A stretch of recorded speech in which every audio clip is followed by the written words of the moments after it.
So hello doctors, क्या हाल है आप सभी के। इस जीव विज्ञान की नई क्लास में आप सभी का स्वागत है। तो आज जो बच्चों हम टॉपिक जो करने वाले हैं उसका नाम है सेक्स लिंकेज या फिर लिंग सहलग्नता। लास्ट क्लास में अपन ने करा था लिंकेज यानी कि सहलग्नता। अब अपन उसका एक टॉपिक पढ़ने जा रहे हैं जो कि है लिंग सहलग्नता। अब क्या होता है लिंग सहलग्नता या सेक्स लिंकेज, क्या होता है? कुछ भी नहीं है। जब वह जीन लिंग गुणसूत्रों में मौजूद होंगे वो क्या कहलाई जाएगी? लिंग सहलग्नता कहलाई जाएगी, यानी कि सेक्स लिंकेज कहलाया जाएगा। कहने का क्या मतलब है कि जब आपके जीन जो है वो कहाँ मौजूद है? वह मौजूद है लिंग गुणसूत्र पर, लिंग गुणसूत्रों पे मौजूद है। ऐसी स्थिति को क्या कहेंगे अपन? सेक्स लिंकेज या फिर लिंग सहलग्नता। ठीक है, इसकी खोज किसने करी थी बच्चों? इसकी खोज हमारे वही साइंटिस्ट मॉर्गन ने करी थी। किसने करी थी? मॉर्गन ने इसकी खोज करी थी। ठीक है, अब अपन बात करें भाई कहाँ मौजूद है लिंग गुणसूत्र पे। अभी गुणसूत्र पर पढ़ते हैं लिंग गुणसूत्र क्या होता है वो देखते हैं। अब ये जो गुणसूत्र होते हैं ना बच्चों, वो दो प्रकार के होते हैं। कितने प्रकार के? दो प्रकार के। एक होता है लिंग गुणसूत्र, लिंग गुणसूत्र, ठीक है, और दूसरा होता है अलिंग गुणसूत्र। क्या होता है? अलिंग गुणसूत्र। ठीक है, जो लिंग गुणसूत्र है उसको अपन क्या बोलते हैं अंग्रेजी में? Sex chromosome. क्या बोलते हैं? Sex chromosome. ठीक है, अलिंग जो गुणसूत्र बोलते हैं उनको अपन क्या बोलते हैं? ऑटोसोम। क्या बोलते हैं? ऑटोसोम। ठीक है, साथ ही साथ जो सेक्स क्रोमोसोम है उसको अपन एक और शब्द बोलते हैं एलोसोम। क्या बोलते हैं? एलोसोम। ये सभी शब्द ध्यान रखिएगा, क्यों? क्योंकि एग्जाम्स में आते हैं और अलग अलग शब्दों से पूछा जाता है। तो गुणसूत्र कितने प्रकार के? अलिंग गुणसूत्र और लिंग गुणसूत्र। अलिंग गुणसूत्र कौन सा है? जो ऑटोसोम। अलिंग गुणसूत्र को क्या बोलते हैं? हम ऑटोसोम बोलते हैं। और जो लिंग गुणसूत्र को क्या बोलते हैं? सेक्स क्रोमोसोम या फिर एलोसोम। अब जो लिंग गुणसूत्र होता है उसका एक्चुअली महत्व क्या होता है? ये लिंग निर्धारण के अंदर मदद करता है। क्या करता है? लिंग निर्धारण के अंदर मदद करता है। और जो आपके ऑटोसोम होते हैं, अलिंग गुणसूत्र होते हैं, ये जितनी भी आपके लक्षण होते हैं ना उनको निर्धारण करने में मदद करते हैं। ठीक है, तो जो आपका लिंग है वो निर्धारण कौन करेगा? लिंग गुणसूत्र। और जो लक्षण निर्धारण के लिए कौन जो होते हैं वो होते हैं अलिंग गुणसूत्र या फिर ऑटोसोम। ठीक है, आगे इतनी बात समझ में। अब ये तो बात होगी क्या कि सेक्स लिंकेज क्या होता है, किसने डिस्कवर किया था, और गुणसूत्र कितने प्रकार के होते हैं। ठीक है, अब अपन बात करते हैं एक स्थिति की। ठीक है, एक शब्द होता है होमोजाइगस। ठीक है, जिसको अपन क्या बोलते हैं? समयुग्मक स्थिति। ठीक है, एक स्थिति होती है हेटेरोजाइगस। ठीक है, हेटेरोजाइगस, जिसको अपन बोलते हैं विषयुग्मक स्थिति। क्या होता है समयुग्मक का मतलब? क्या होता है कि जो कोशिका है उसमें जो दोनों अलील हैं, ये जो दोनों गुणसूत्र हैं वो क्या जो दोनों जीन हैं वो एक ही प्रकार के। ठीक है, एक ही प्रकार के, यानी बड़ा है और छोटा है। ठीक है, विषयुग्मक का मतलब क्या होता है? क्या होता है इसका मतलब? कि यह जो दोनों अलील हैं, ये दोनों जीन हैं वो अलग अलग प्रकार के। क्या है? वो अलग अलग प्रकार के, यानी ये वाली स्थिति होती है। ठीक है, अब एक और शब्द होता है जिसको अपन बोलते हैं हेमीजाइगस। क्या होता है? हेमीजाइगस। इसको बोलते हैं अर्धयुग्मक। क्या बोलते हैं? अर्धयुग्मक। ठीक है, इसका क्या मतलब होता है बच्चों? ठीक है, कोई भी, अब जीन के कितने प्रकार होते हैं? दो प्रकार होते हैं। कि मान लो, ठीक है, एक द्विगुणी, ठीक है, द्विगुणी ठीक है, एक द्विगुणी कोशिका में, ठीक है, एक द्विगुणी कोशिका में, ठीक है, अलील का या बोले तो जीन का, ठीक है, खाली एक ही प्रकार है या फिर खाली एक ही संख्या में मौजूद है, एक ही संख्या में मौजूद है। ठीक है, मौजूद है। ठीक, अब यहां तो क्या हो रहा था? ये भी द्विगुणी कोशिका थी, ये भी द्विगुणी कोशिका थी। इस द्विगुणी कोशिका में इस जीन के दो प्रकार थे, यानी दो अलील मौजूद थे। और इस जो कोशिका थी इसके अंदर भी क्या थे? दो अलील जो थे मौजूद थे। ठीक है, अब जो हेमीजाइगस या अर्धयुग्मक स्थिति होती है उसमें क्या होता है? जो आपकी कोशिका होती है वो क्या होती है? द्विगुणी होती है। द्विगुणी का मतलब क्या होता है? द्विगुणी का मतलब होता है कि आपके जो गुणसूत्र होते हैं वो क्या होते हैं? जोड़े में होने चाहिए, या फिर जो आपके अलील होते हैं वो जोड़े में होने चाहिए। परंतु हेमीजाइगस स्थिति में क्या होता है कि स्थिति तो द्विगुणी होती है, परंतु एक जो जोड़ा है गुणसूत्र का वो जोड़ा ना होकर खाली एक ही गुणसूत्र मौजूद होता है, या फिर एक ही अलील जो है मौजूद होता है। क्या कहा मैंने? कि द्विगुणी स्थिति तो क्या है? द्विगुणी है, यानी कि होना तो क्या चाहिए था, जोड़ा होना चाहिए था, परंतु एक ऐसी स्थिति में जहां जोड़ा ना होकर खाली एक ही जो है मेंबर यहाँ पर है, साथ ही साथ जीन का जोड़ा ना होकर खाली एक ही जीन या एक ही एलील जो है संख्या के अंदर मौजूद है, इस स्थिति को क्या बोलते हैं, हेमीजाइगस या अर्धयुग्मक। ये कहाँ पाई जाती है बच्चों, ये जो पाई जाती है आपके नर में। ठीक है, आपने पढ़ा होगा नर जो होता है वो क्या होता है, एक्स और वाई। तो नर के अंदर क्या होता है, खाली क्या होता है, एक ही एक्स क्रोमोसोम है। ठीक है, क्यों, क्योंकि द्विगुणी में तो क्या होना चाहिए था, 2 एक्स होने चाहिए थे, लेकिन यहाँ क्या एक ही है, साथ ही साथ खाली एक ही वाई है। ठीक है, खाली एक ही वाई है। ठीक है, तो इस कारणवश इस स्थिति को क्या बोलते हैं अपन, अर्धयुग्मक या हेमीजाइगस यानी। ठीक है, तो ये तो क्या है, एक्स है, और ये अपने पास क्या है, ये अपने पास क्या है, वाई गुणसूत्र। क्या है, ये एक्स गुणसूत्र है और ये वाई गुणसूत्र, और दोनों क्या है, ये भी एक की संख्या में है और ये भी एक की संख्या में है। लेकिन कोशिका कैसे हुई, द्विगुणी होना तो क्या चाहिए था, जोड़ा होना चाहिए था, फिर भी एक्स भी एक की संख्या में और वाई भी एक की संख्या में। इसकी स्थिति को क्या बोलते हैं अपन, हेमीजाइगस या फिर अर्धयुग्मक स्थिति। अब इस स्थिति का महत्व एक्चुअली में है क्या बच्चों, वो ये है कि आप सभी जानते हैं जो लक्षण होते हैं उसके दो विशेषक होते हैं, एक होता है प्रभावी और एक होता है अप्रभावी। ठीक है, अपन सब जानते हैं जो प्रभावी लक्षण होता है वो बहुत आसानी से अपने आप को एक्सप्रेस करता है, जब वो समयुग्मक स्थिति में होता है तब भी करता है। ठीक है, जब वो समयुग्मक में नहीं होता है, विषयुग्मक में होता है, तब भी वो अपने आप को एक्सप्रेस कर पाता है। लेकिन जो अप्रभावी होता है वो इतना आसानी से अपने आप को एक्सप्रेस नहीं कर पाता या अपना प्रभाव नहीं छोड़ पाता। परंतु जो अर्धयुग्मक स्थिति होती है उसमें क्या होता है, प्रभावी और अप्रभावी दोनों बहुत क्या होती है, इजीली, बहुत ही आसानी से अपना प्रभाव जो है छोड़ पाते हैं। ठीक है, बहुत ही आसानी से अपना प्रभाव जो है छोड़ पाते हैं। यानी कि मान लो कोई जीन जो है एक्स गुणसूत्र पे है या मान लो कोई जीन जो है वाई गुणसूत्र पे है, तो यानी इसको अपने जोड़े की कोई जरूरत ही नहीं है, नहीं कोई प्रभावी और अप्रभावी इस पे अपना प्रभाव जो है दिखाएगा।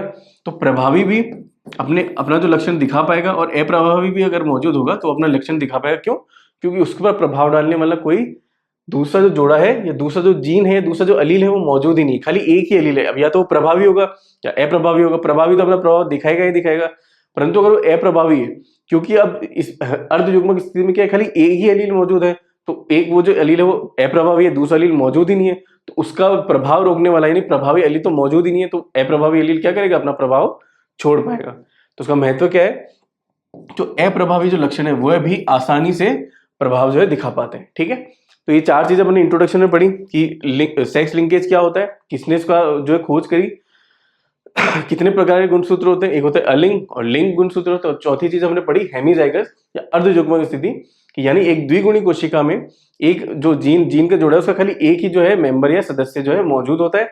साथ ही साथ क्या इसका एग्जाम्पल है, नर जो होता है जो एक्स वाई की स्थिति होती है, और इसका क्या महत्व है, जो आपके अप्रभावी जो आपके लक्षण है वो जो होते हैं बहुत ही आसानी से अपना प्रभाव दिखा पाते हैं। ठीक है, तो ये होगी आपकी सिंपल सा इंट्रोडक्शन। ठीक है, अब अपन ने बात करी कि मॉर्गन जो थे, ठीक है, मॉर्गन ने क्या करे थे, प्रयोग करे थे, और वो प्रयोग क्या थे वह देखते हैं।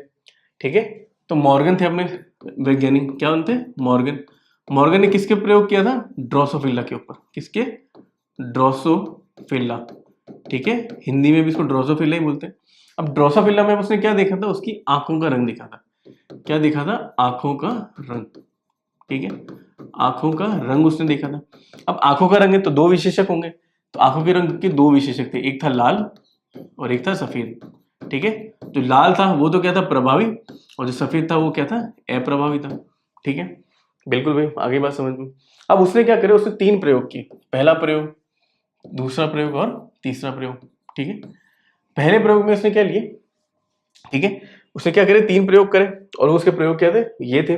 ठीक है, और बात करते इसके बारे में। ठीक है, बात करते पहले उसने क्या लिए, मेल और फीमेल यानी नर और मादा ली। पहले जो प्रयोग थे उसमें उसने जो नर लिए वो उसकी उनकी आंखों का रंग क्या था, सफेद, और जो फीमेल थे उनकी आंखों का रंग क्या था, रेड था यानी लाल था। और उसने देखा कि जो F1 जो पीढ़ी बनी वो सभी की सभी क्या बनी, लाल बनी। ठीक है, आगे बात समझ में कि भैया चलो लाल जो है प्रभावी लक्षण है, तो आनी क्या थी, लाल ही चाहिए थी, चलो भाई ठीक है। अब उसने क्या करा, उसने लिया मेल और फीमेल वापस। मेल तो उसने अभी भी क्या लिया, व्हाइट लिया यानी सफेद लिया, परंतु अब उसने जो फीमेल लिया वो रेड लिया। लेकिन जो ये रेड थी वो कैसी थी, हेटेरोजाइगस थी। क्या थी, हेटेरोजाइगस यानी कि विष युग्मक। कैसी थी, विष युग्मक थी। ठीक है, आगे बात समझ में।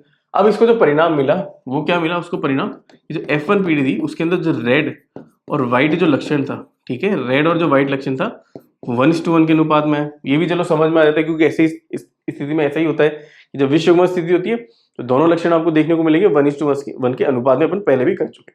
ठीक है, अब उसने क्या करा, अब उसने लिए मेल और फीमेल, परंतु अब उसने मेल क्या लिया, रेड कलर का लिया। क्या लिया, रेड कलर का लिया, और फीमेल क्या ली, व्हाइट कलर की। ठीक है, परंतु अब जो उसको पीढ़ी मिली, अगर अपन मेंडल का सिद्धांत माने, ठीक है, मेंडल का सिद्धांत माने और प्रयोग एक देखें कि रेड तो क्या था, प्रभावी रंग था, और अपन कैसे ले रहे, शुद्ध ले रहे, यानी समझा। ठीक है, अगर कुछ नहीं लिखा हुआ इसका मतलब क्या है, समयुग्मक स्थिति यानी शुद्ध जो है आपके जनक है।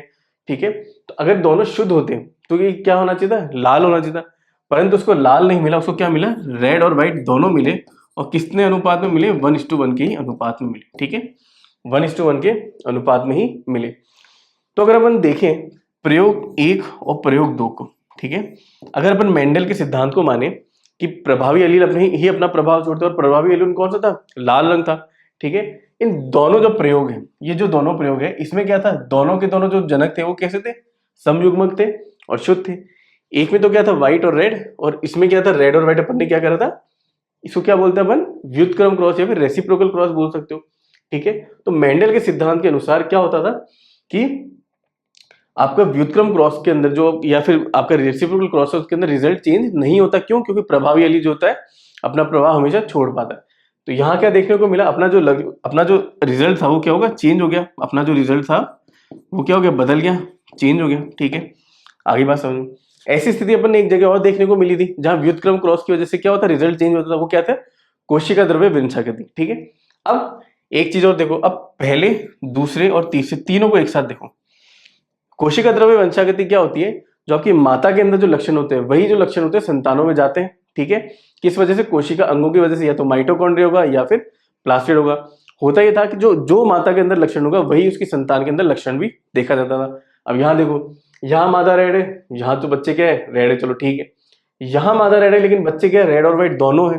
ठीक है, तो ये तो बात जो है कोशिका द्रव्य वंशागति को बिल्कुल फॉलो नहीं कर रही।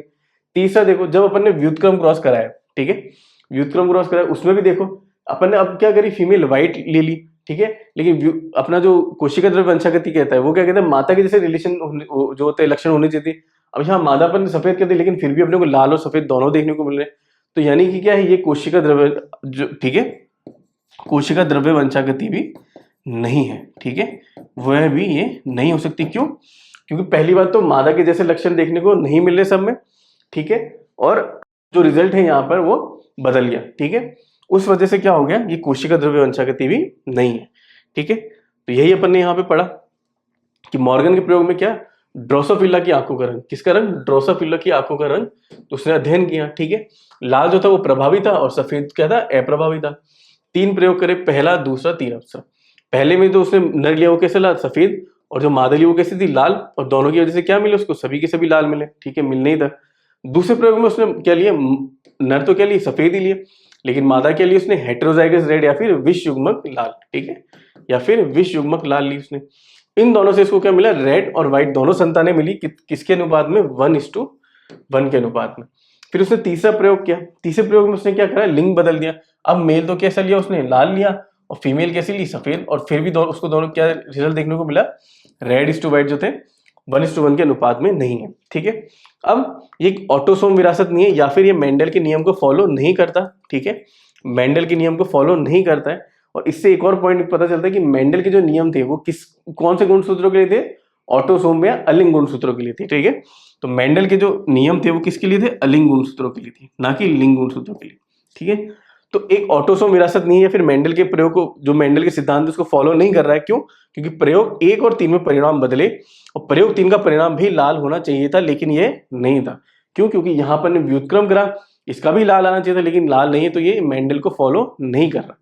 अब यहां देखते हैं, साइटोप्लाज्मिक वंशागति भी ये नहीं है। क्यों नहीं है, क्योंकि प्रयोग 2 और 3 में संतति माता के समान नहीं थी। यहाँ देखो, यहाँ तो क्या थी, लाल थी, और यहाँ पे भी जो फीमेल थी लाल थी, लेकिन जो अब उसके बच्चे है वो जो है लाल देखने को नहीं मिले, और साथ ही साथ यहाँ भी सफेद थी और सफेद देखने को नहीं मिले।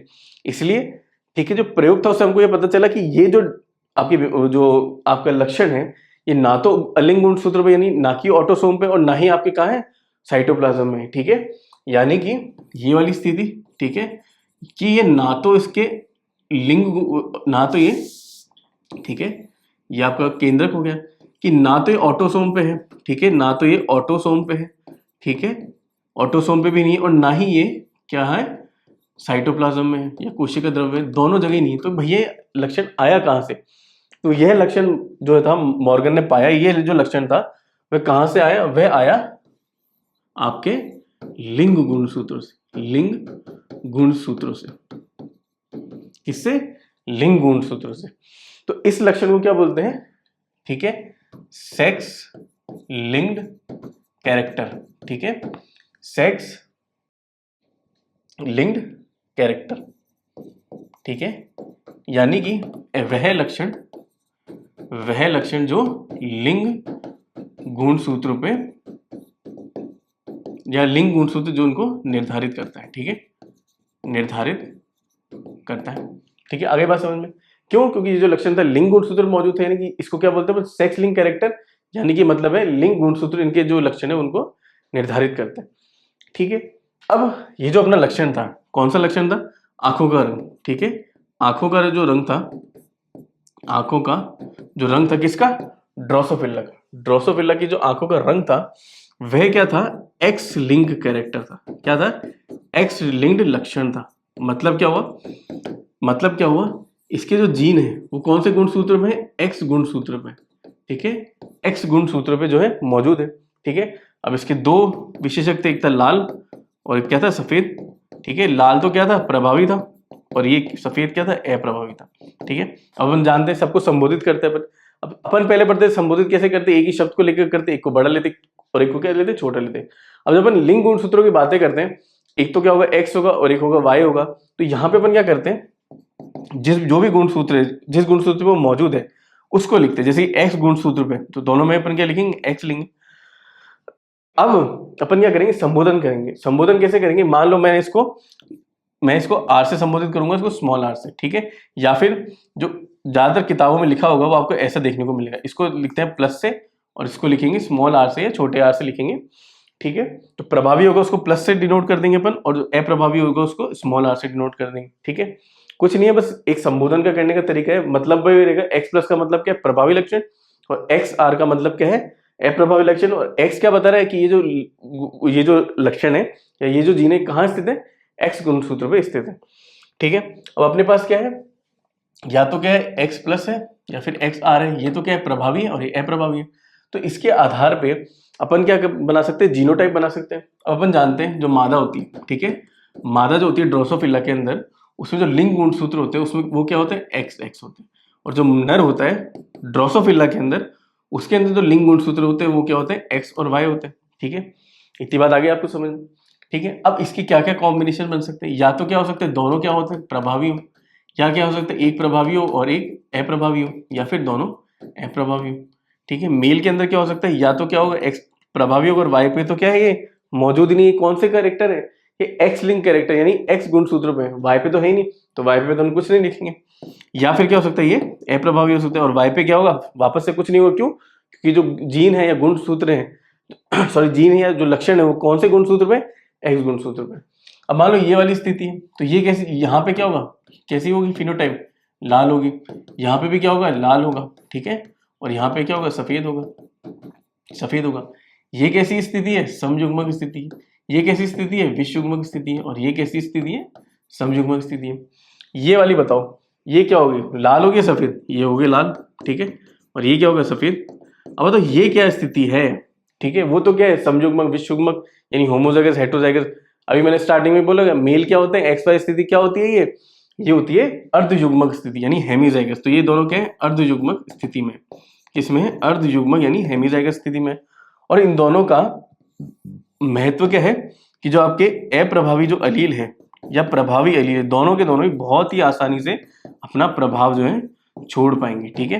तो यानी कि हुआ क्या कि अपने पास जो लिंक है, अपने पास जो जीन है अलीलों का भी मौजूद है, एक्स गुणसूत्र पे मौजूद है, ठीक है। और खाली उसी की मौजूदगी को अपन देखेंगे। वाई गुणसूत्र पे क्या है क्या नहीं उसको अपन को देखने की जरूरत ही नहीं है, ठीक है। तो यहाँ पे खाली क्या है? एक ही गुणसूत्र है, ठीक है, एक ही गुणसूत्र है, एक ही अलील मौजूद है। इसके ऊपर प्रभाव छोड़ने वाला या इसके रिजल्ट को बदलने वाला कोई नहीं है। इसलिए चाहे प्रभावी हो या अप्रभावी हो, दोनों के दोनों अपना लक्षण जो है बहुत ही आसानी से दिखा पाएंगे। यही हेमीजाइगस का बहुत इंपॉर्टेंट मतलब है। कई बार क्या होता है, अपन अभी पढ़ लेते हैं, समझ में आ जाता है, लेकिन बाद में जब पढ़ते हैं अपन भूल जाते हैं कि यार ये ऐसा हो क्यों रहा है कि मेल तो जो मेल में तो ऐसा देखने को मिला लेकिन फीमेल में ऐसा देखने को नहीं मिला। तो कई बार कंफ्यूजन हो जाता है। क्यों? क्योंकि अपन को ये जो वर्ड है ना हेमीजाइगस या अर्धगुणसूत्र, ये अपन भूल जाते हैं। अपन को खाली होमोजाइगस और हेटेरोजाइगस ही याद रह जाता है। इसलिए वर्ड ध्यान रखना, जो मेल होते हैं वो हेमीजाइगस होते हैं। क्या होते हैं? हेमीजाइगस होते हैं। हर अलील एक ही संख्या में होता है। वैसे क्या होना चाहिए? द्विगुणी कोशिकाएं, जो अलील है उसको 2 की संख्या में होना चाहिए, लेकिन यहाँ पे क्या है, 1 की ही संख्या में मौजूद है। और क्योंकि 1 की संख्या में मौजूद है, कोई दूसरा इसमें प्रभाव छोड़ने वाला है ही नहीं, तो चाहे प्रभावी हो चाहे अप्रभावी हो, दोनों अपना प्रभाव जो है आसानी से छोड़ पाएंगे। ठीक है, अब अपन देखते हैं उन प्रयोगों में वो रिजल्ट आए क्यों थे। ठीक है, उसका अध्ययन करते हैं। अब पहला प्रयोग क्या था? पहला प्रयोग आपका क्या था? मेल, आपने जो नर लिया था वो सफेद था और जो मादा ली थी वो क्या थी? लाल थी। तो अपन देखते हैं, अगर मेल सफेद है तो उसका क्या जीनोटाइप था? ये उसका जीनोटाइप था। ठीक है, उसका जीनोटाइप क्या था? ये था।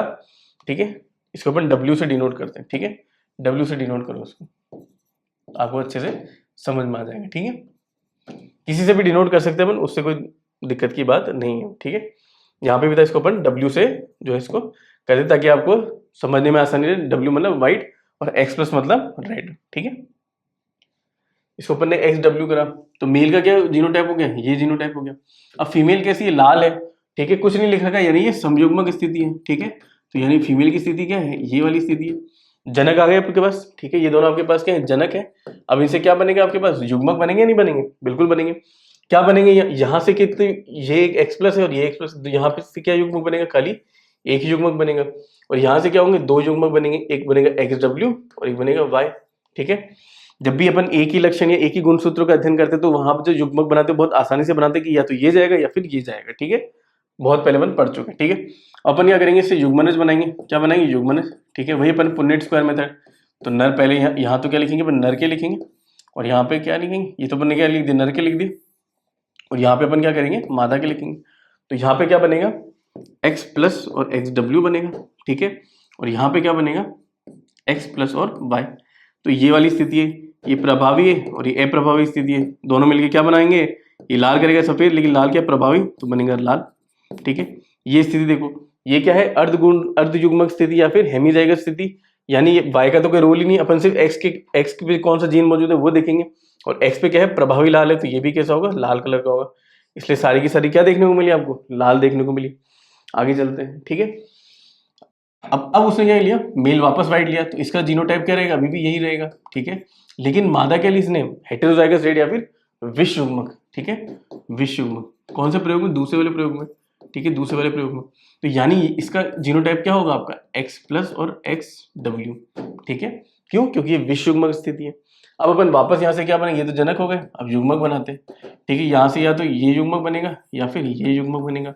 यहाँ से अब क्या करेंगे? दोनों तरह के युग्मक बनेंगे। क्या बनेंगे? दोनों तरह के युग्मक बनेंगे। अब युग्मनज बनाने के लिए क्या करेंगे अपन?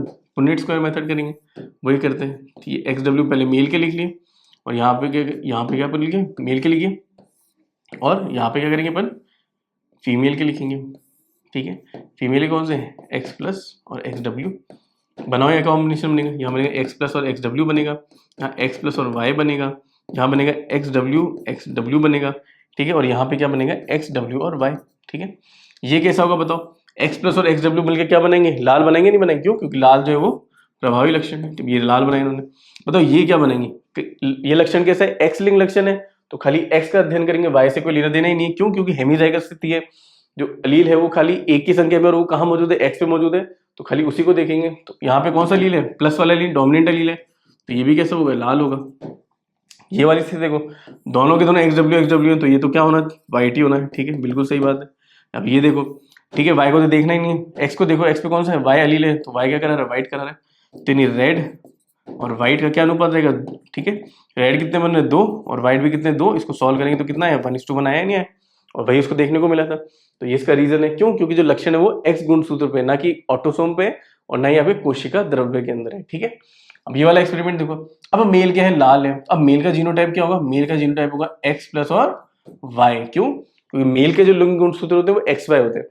और एक क्वेश्चन और अरे तो मैं बार बार एक्स एक्स और एक्स वाई बोल रहा हूँ, ऐसा क्यों बोल रहा हूँ, इसका क्या कारण है अपन अगली क्लास में देखेंगे सेक्स डिटर्मिनेशन, ठीक है, लिंग निर्धारण में, कि मेल में एक्स वाई ही क्यों है, फीमेल में एक्स एक्स ही क्यों लिख रहा हूँ मैं, तो उसका रीजन आपको अगली क्लास में पता चलेगा। लेकिन फिर भी आपको हमेशा याद रखना है मेल जो होगा वो क्या होगा एक्स वाई, और फीमेल क्या होगी एक्स एक्स, ठीक है। अब यहाँ इसका क्या स्थिति रहेगी, वाइट है तो एक्स डब्ल्यू और एक्स डब्ल्यू दोनों देखने को मिलेगा, ठीक है। वापस वही करते हैं, युग्मक बनाते हैं, युग्मक क्या बनेगा, एक बनेगा एक्स प्लस, इससे बनेगा वाई, इससे बनेगा एक्स डब्ल्यू, ठीक है।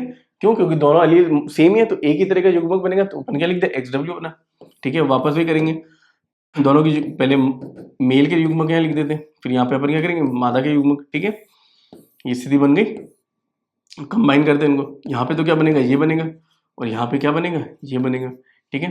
मतलब ये क्या स्थिति होगी, ये क्या बनेगा लाल बनेगा, क्यों, क्योंकि एक्स प्लस तो क्या है डोमिनेंट, और ये कैसी स्थिति बनी एक्स डब्ल्यू और वाई, तो एक्स पे कौन सा मौजूद है वाई डब्ल्यू मौजूद है, यानी व्हाइट वाला मौजूद है, तो यहाँ पे क्या होगा व्हाइट, तो ये क्या होगा रेड इज टू व्हाइट, कितने अनुपात में, ये भी एक और ये भी एक, तो 1:1 के अनुपात में।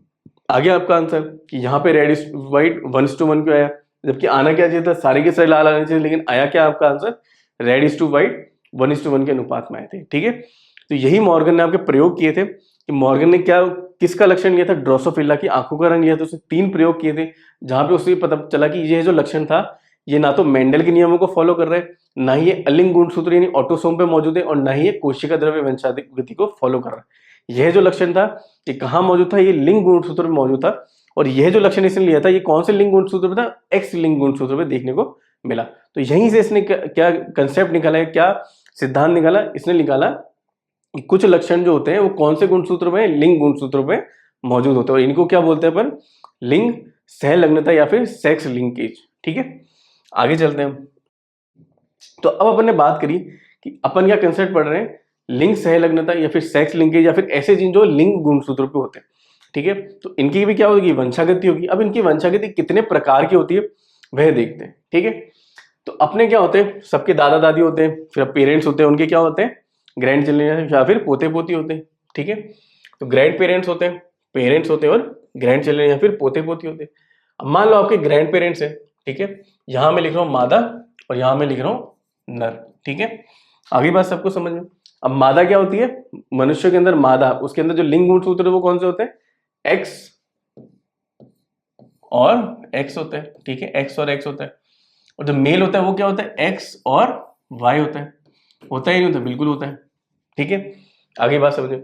अब इनके बीच में जो जनन होगा या फिर क्या होगा, अब जब इनके बीच में जनन होगा तो उससे क्या होगी संतान बनेगी, वो संतान कौन होगी एक्चुअली में, ठीक है, इसके पोते पोतियों के लिए जनक होगी वो नहीं होगी, ठीक है।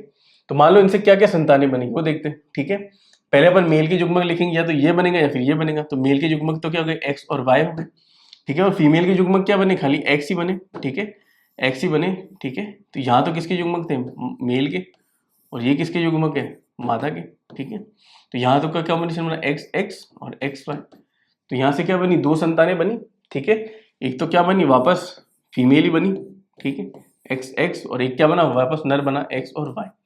पर एक बात बताओ, ठीक है, अब एक बात बताओ, जो नर है, ठीक है, ये जो नर यहाँ बना, यह जो नर यहाँ बना, इसका जो वाई गुणसूत्र था वो कहाँ से आ रहा है, वाई गुणसूत्र यहाँ से आ रहा है, और यहाँ ये किसके गुणसूत्र है, ठीक है, नर के गुणसूत्र है।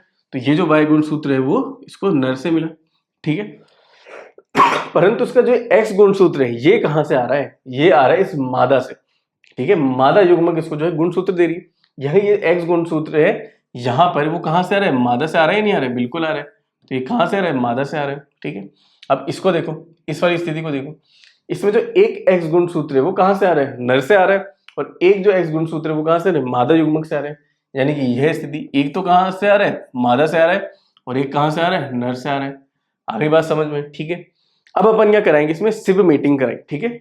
ये जो पेरेंट्स थे, ये जो संतानें बनी, इसके बीच में अपन क्या कराएं सिब मीटिंग। सिब मीटिंग हिंदी में भी इसको सिब मीटिंग ही बोलते हैं, यानी कि दो करीबी रिश्तेदारों के बीच में अगर जनन की प्रक्रिया वो कराते हैं, जैसे अपन पौधों में क्या कराते हैं स्वयं परागण कराते हैं, लेकिन अपन जंतुओं में क्या कराते हैं सिब मेटिंग कराते हैं। तो अगर अपन में सिब मेटिंग कराएंगे यानी इसको और इसी से वापस कंबाइन कर देंगे, या इन दोनों के बीच में जनन की प्रक्रिया कराएंगे, तो क्या होगा, अब वापस यहाँ पे ये क्या है नर है, यहाँ नर से कितने युग्मक बनेंगे दो प्रकार के एक्स और वाई बनेगा, ठीक है। और ये मादा, यहां से भी युग्मक बनेंगे। कितने प्रकार के बनेंगे? एक ही प्रकार के बनेंगे, एक्स तरह के बनेंगे, ठीक है। परंतु मैं इसको चलो दोनों बार लिख रहा हूं, ठीक है। ये स्थिति बन गई, ठीक है। यहाँ पे तो क्या, ये तो क्या है, नर वाले हैं और ये क्या है, मादा वाले हैं, ठीक है। वापस कंबाइन कर दिए, एक्स एक्स, ये एक्स वाई, ये एक्स एक्स और ये एक्स वाई, ठीक है। अब एक स्थिति देखो, अब जो मेल है, चाहे ये हो चाहे ये हो, ठीक है, दोनों के अंदर जो वाई गुण सूत्र है वो कहाँ से आ रहे हैं? नर से आ रहे हैं, नहीं आ रहे, ठीक है। तो यहाँ तो क्या बनता है, एक तो एक्स और वाई बनता, यानी नर बनता, और एक क्या बनती, फीमेल बनती है, एक्स और एक्स की एक फीमेल बनती, ठीक है। जो वाई गुण सूत्र कहाँ से आ रहे हैं? वो मेल से आ रहे हैं, नहीं नर से आ रहे हैं, नहीं आ रहे, बिल्कुल आ रहे हैं, आ रहे हैं, नहीं आ रहे। और यह जो एक्स गुणसूत्र है ये कहाँ से आ रहा है? अभी भी मादा से आ रहा है, यानी कि यह जो गुणसूत्र है, एक्स गुणसूत्र, वो इसके पास अभी भी कहाँ से आ रहा है? मादा के पास से आ रहा है। आ रहे हैं या नहीं आ रहे? बिल्कुल आ रहे हैं, ठीक है। अब ये स्थिति देखो, जो आपकी मादाएं बनी है उनके अंदर जो एक्स गुणसूत्र है वो कहाँ से आ रहा है? नर से आ रहा है। और एक एक्स गुणसूत्र कहाँ से आ रहा है? मादा से आ रहा है। एक तो नर से आ रहा है और एक मादा से आ रहा है। तो यानी क्या हो रहा है, एक तो क्या हो रहा है, नर से आ रहा है, और एक क्या हो रहा है, मादा से आ रहा है, ठीक है। आगे बात थी समझ में। अब कुछ एक पैटर्न देखने को मिल रहा है आप सबको, ठीक है, दिख रहा है कुछ एक पैटर्न देखने को बिल्कुल मिल रहा है, ठीक है। एक तो पैटर्न अपने पास क्या है, ये है, ठीक है, कि यह एक्स गुणसूत्र पहले तो क्या करा, ये मान लो ये क्या है, आपकी दादी है, ठीक है। इस दादी से जो एक्स क्रोमोसोम है वो अपने क्या, उसके जो बेटा, जो कि उसकी बेटी हुई उसमें गया, ठीक है, उसमें गया। फिर क्या हुआ, वह जो एक्स क्रोमोसोम उसकी बेटी के द्वारा जो जन्मी उसकी क्या थी, उसकी पोती थी, ठीक है, उसके अंदर जो है चला गया, ठीक है, उसके अंदर जो है चला गया। यानी कि ठीक है, इस ग्रैंड पेरेंट का जो एक्स क्रोमोसोम है पहले तो क्या हो गया, उसकी बच्ची के अंदर गया, फिर उस बच्ची के द्वारा उनकी उनसे जो जन्मी जो पोती थी या दुहिती थी उसके अंदर जो है चला गया, ठीक है। एक तो यह पैटर्न हो गया। दूसरा पैटर्न देखते हैं, दूसरा पैटर्न देखते हैं, ठीक है। अब यह जो दादी थी, ठीक है, इन दादी का ये जो एक्स गुणसूत्र था वो गया इसके बेटे में, किसमें गया, बेटे के अंदर गया। और उसके बेटे से, और जब उसका बेटा जब एज ए जनक जो काम करेगा, उसके बाद जो उसने उसकी जो पोती जो है वो जन्मी, उसके अंदर जो है चला गया, ठीक है, उसके अंदर चला गया। तो यानी इस दादी का एक तो एक्स गुणसूत्र पहले उसकी बेटी में गया और एक एक्स गुणसूत्र उसके बेटे के अंदर गया। फिर जब इन दोनों के बीच में जनन कराया गया तो इस बेटी का एक एक्स क्रोमोसोम और इस बेटे का एक एक्स क्रोमोसोम जो है इस जो है पोती या दुहिती के अंदर जो है आ गया, ठीक है। आगे इतनी बात समझ में, ये दो पैटर्न आपको देखने को मिल गए, ठीक है, दो पैटर्न देखने को मिल गए। अब अपन बात करते हैं तीसरे पैटर्न की। तीसरा पैटर्न यहाँ कौन सा नजर आ रहा है आपको, ये वाला नजर आ रहा है। अब ये कौन थे, दादाजी थे। दादाजी का एक एक्स क्रोमोसोम पहले तो कहाँ गया, उनकी बेटी के अंदर। तो पहले तो ये कहाँ गया, इनकी बेटी के अंदर गया। फिर जब ये बेटी और बेटा जब जनक बने, उनसे जो संतान बनी, तो उस संतान में जो नर हुआ ना, जो मेल पैदा हुआ, उसके अंदर ये एक्स क्रोमोसोम चला गया, ठीक है, उसके अंदर ये एक्स क्रोमोसोम चला गया। तो दादा से जो एक्स क्रोमोसोम था पहले गया अपनी बेटी के अंदर और उस बेटी से गया अपने पोते या फिर दोहिते के अंदर, ठीक है। अब बात करते हैं इसकी। तो इसके अंदर क्या गई, वाई क्रोमोसोम, ये आपका चौथा पैटर्न हो गया, ठीक है, चौथा पैटर्न हो गया आपका ये। तो इस चौथे पैटर्न आपको क्या देखने को मिला है, ये दादा थे, दादा का जो वाई क्रोमोसोम था पहले तो गया उनके बेटे के अंदर, और जब बेटे और बेटी के बीच में आपने जो था जनन की प्रक्रिया कराई, उसके बाद जो था आपका वाई क्रोमोसोम था वो उसके पोते में ही चला गया। तो ये चार पैटर्न देखने को मिले, पहला ये, दूसरा ये, तीसरा ये और चौथा ये, ठीक है। अब मन में एक सवाल आ सकता है, ये तो मैंने बना दिए, क्या एक ऐसी स्थिति हो सकती है कि एक्स क्रोमोसोम दादा से जाए उसकी बच्ची में और यही एक्स क्रोमोसोम वापस इस बच्ची के अंदर चला जाए, ऐसा हो सकता है क्या? बिल्कुल हो सकता है, ठीक है। या फिर यह जो एक्स क्रोमोसोम है यहां जाकर ये यहां चला जाता, ऐसा हो सकता है क्या? बिल्कुल हो सकता है, लेकिन ऐसा अध्ययन के दौरान देखने को नहीं मिला। अपने को अध्ययन के दौरान खाली ये चार पैटर्न ही देखने को मिले। वह दो स्थितियां भी हो सकती है लेकिन अध्ययन के दौरान देखने को नहीं मिली, यानी कि वह अभी इस जो है अपने नेचर के अंदर मौजूद नहीं है। अपने पास खाली ये चार पैटर्न ही मौजूद है, ठीक है। तो एक तो अब क्या पैटर्न हो गया, एक तो ये सीधा सीधा हो गया, ठीक है, ठीक है, एक तो ये सीधा सीधा हो गया और एक ऐसा आड़ा हो गया, ठीक है, आड़ा हो गया, ठीक है। तो ऐसे जो पैटर्न होता है उसको बोलते हैं अपन क्रिस क्रॉस पैटर्न। क्या बोलते हैं? क्रिस क्रॉस पैटर्न, ठीक है। और ऐसे जो सीधा सीधा है इसको क्या बोलते हैं अपन? गैर क्रिस क्रॉस पैटर्न, ठीक है, गैर क्रिस क्रॉस पैटर्न, ठीक है। तो यानी ये और ये क्या है, क्रिस क्रॉस पैटर्न, और ये है और ये है क्या है, नॉन क्रिस क्रॉस या फिर गैर क्रिस क्रॉस जो है आपका पैटर्न है। अब इनका मतलब क्या होता है वह समझते हैं। तो क्रिस क्रॉस क्या होता है, सबसे पहली बात करते हैं अपन क्रिस क्रॉस की बात करते हैं, चलो ठीक है। अब क्रिस क्रॉस के अंदर क्या होता है, इसका मतलब क्या है, या तो यों जा रहा है या फिर ये यों जा रहा है, ठीक है।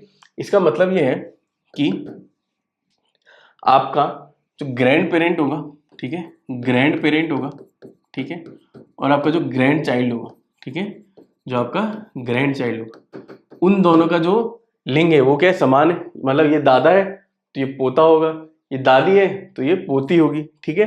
दोनों का लिंग क्या है, समान है। दोनों का लिंग जो है वह क्या है, समान।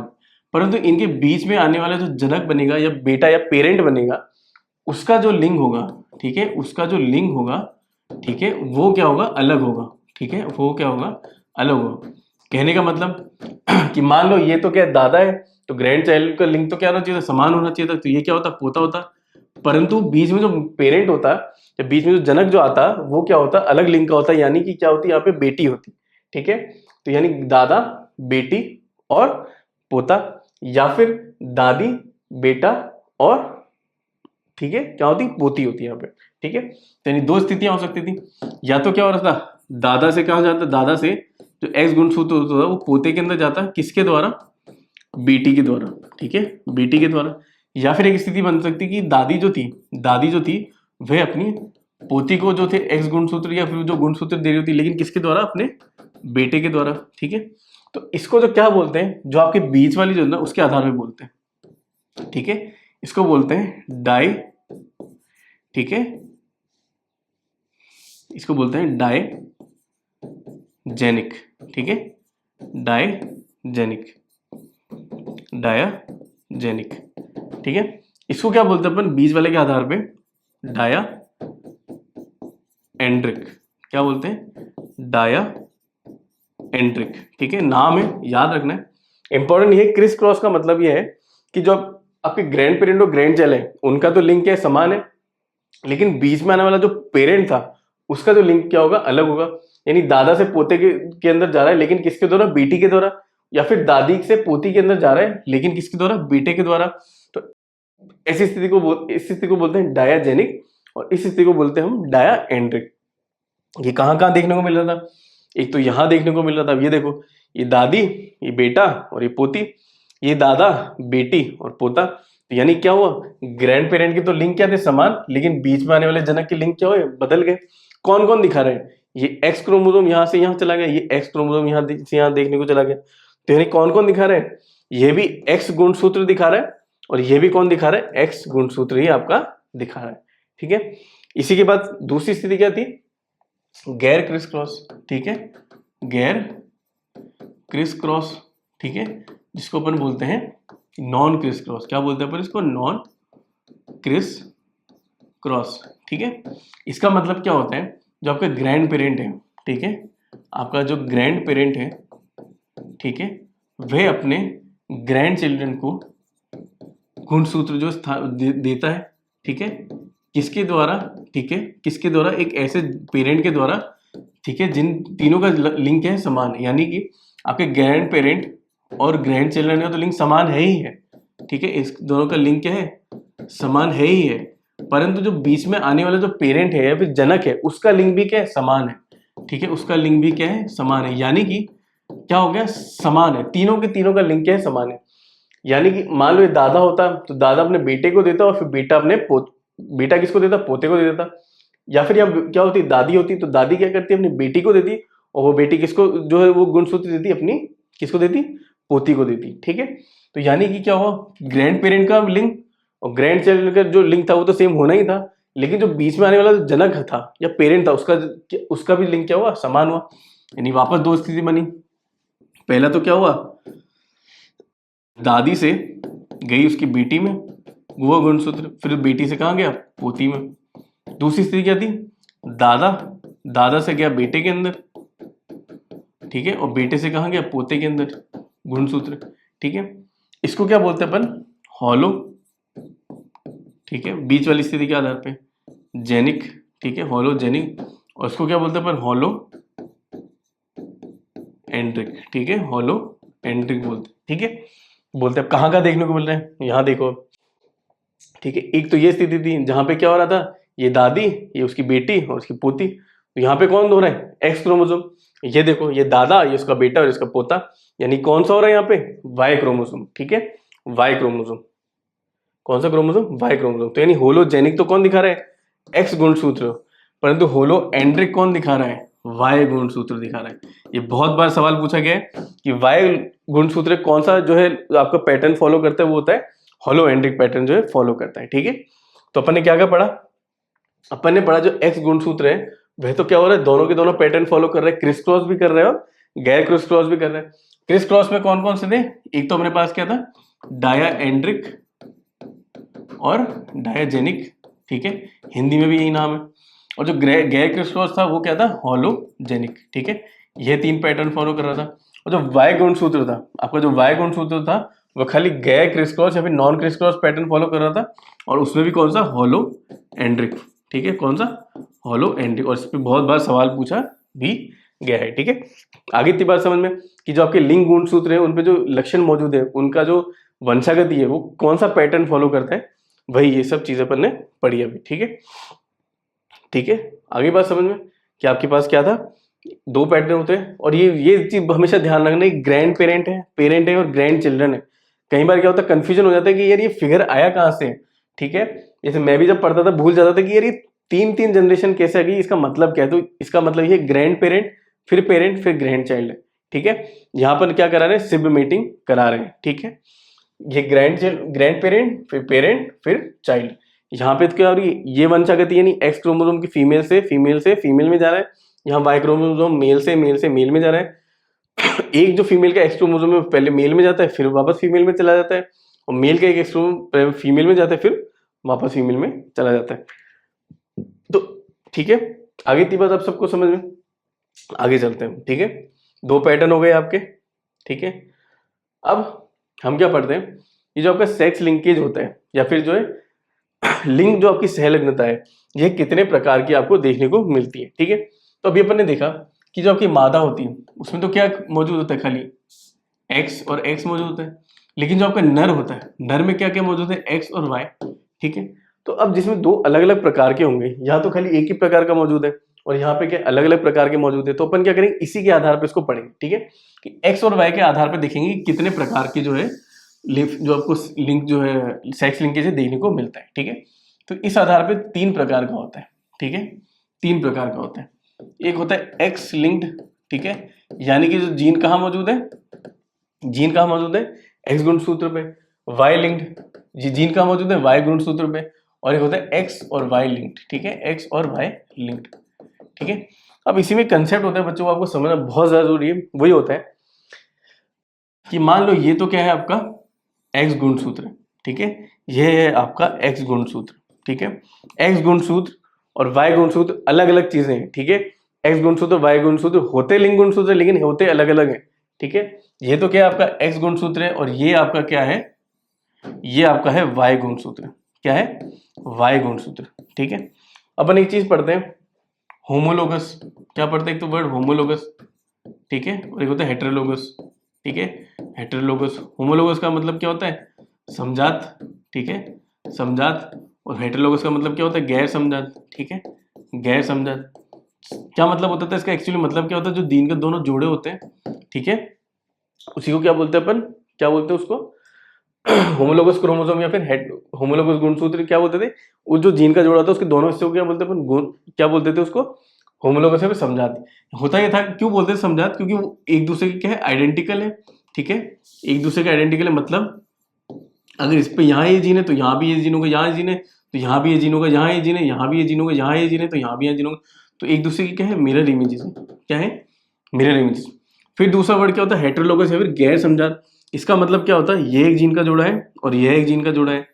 ठीक है, ये दोनों आपस में क्या है, समझाते हैं, ये दोनों आपस में क्या है, समझाते हैं, लेकिन दोनों एक दूसरे से कंपेयर कर तो क्या है, गैर समझाते हैं।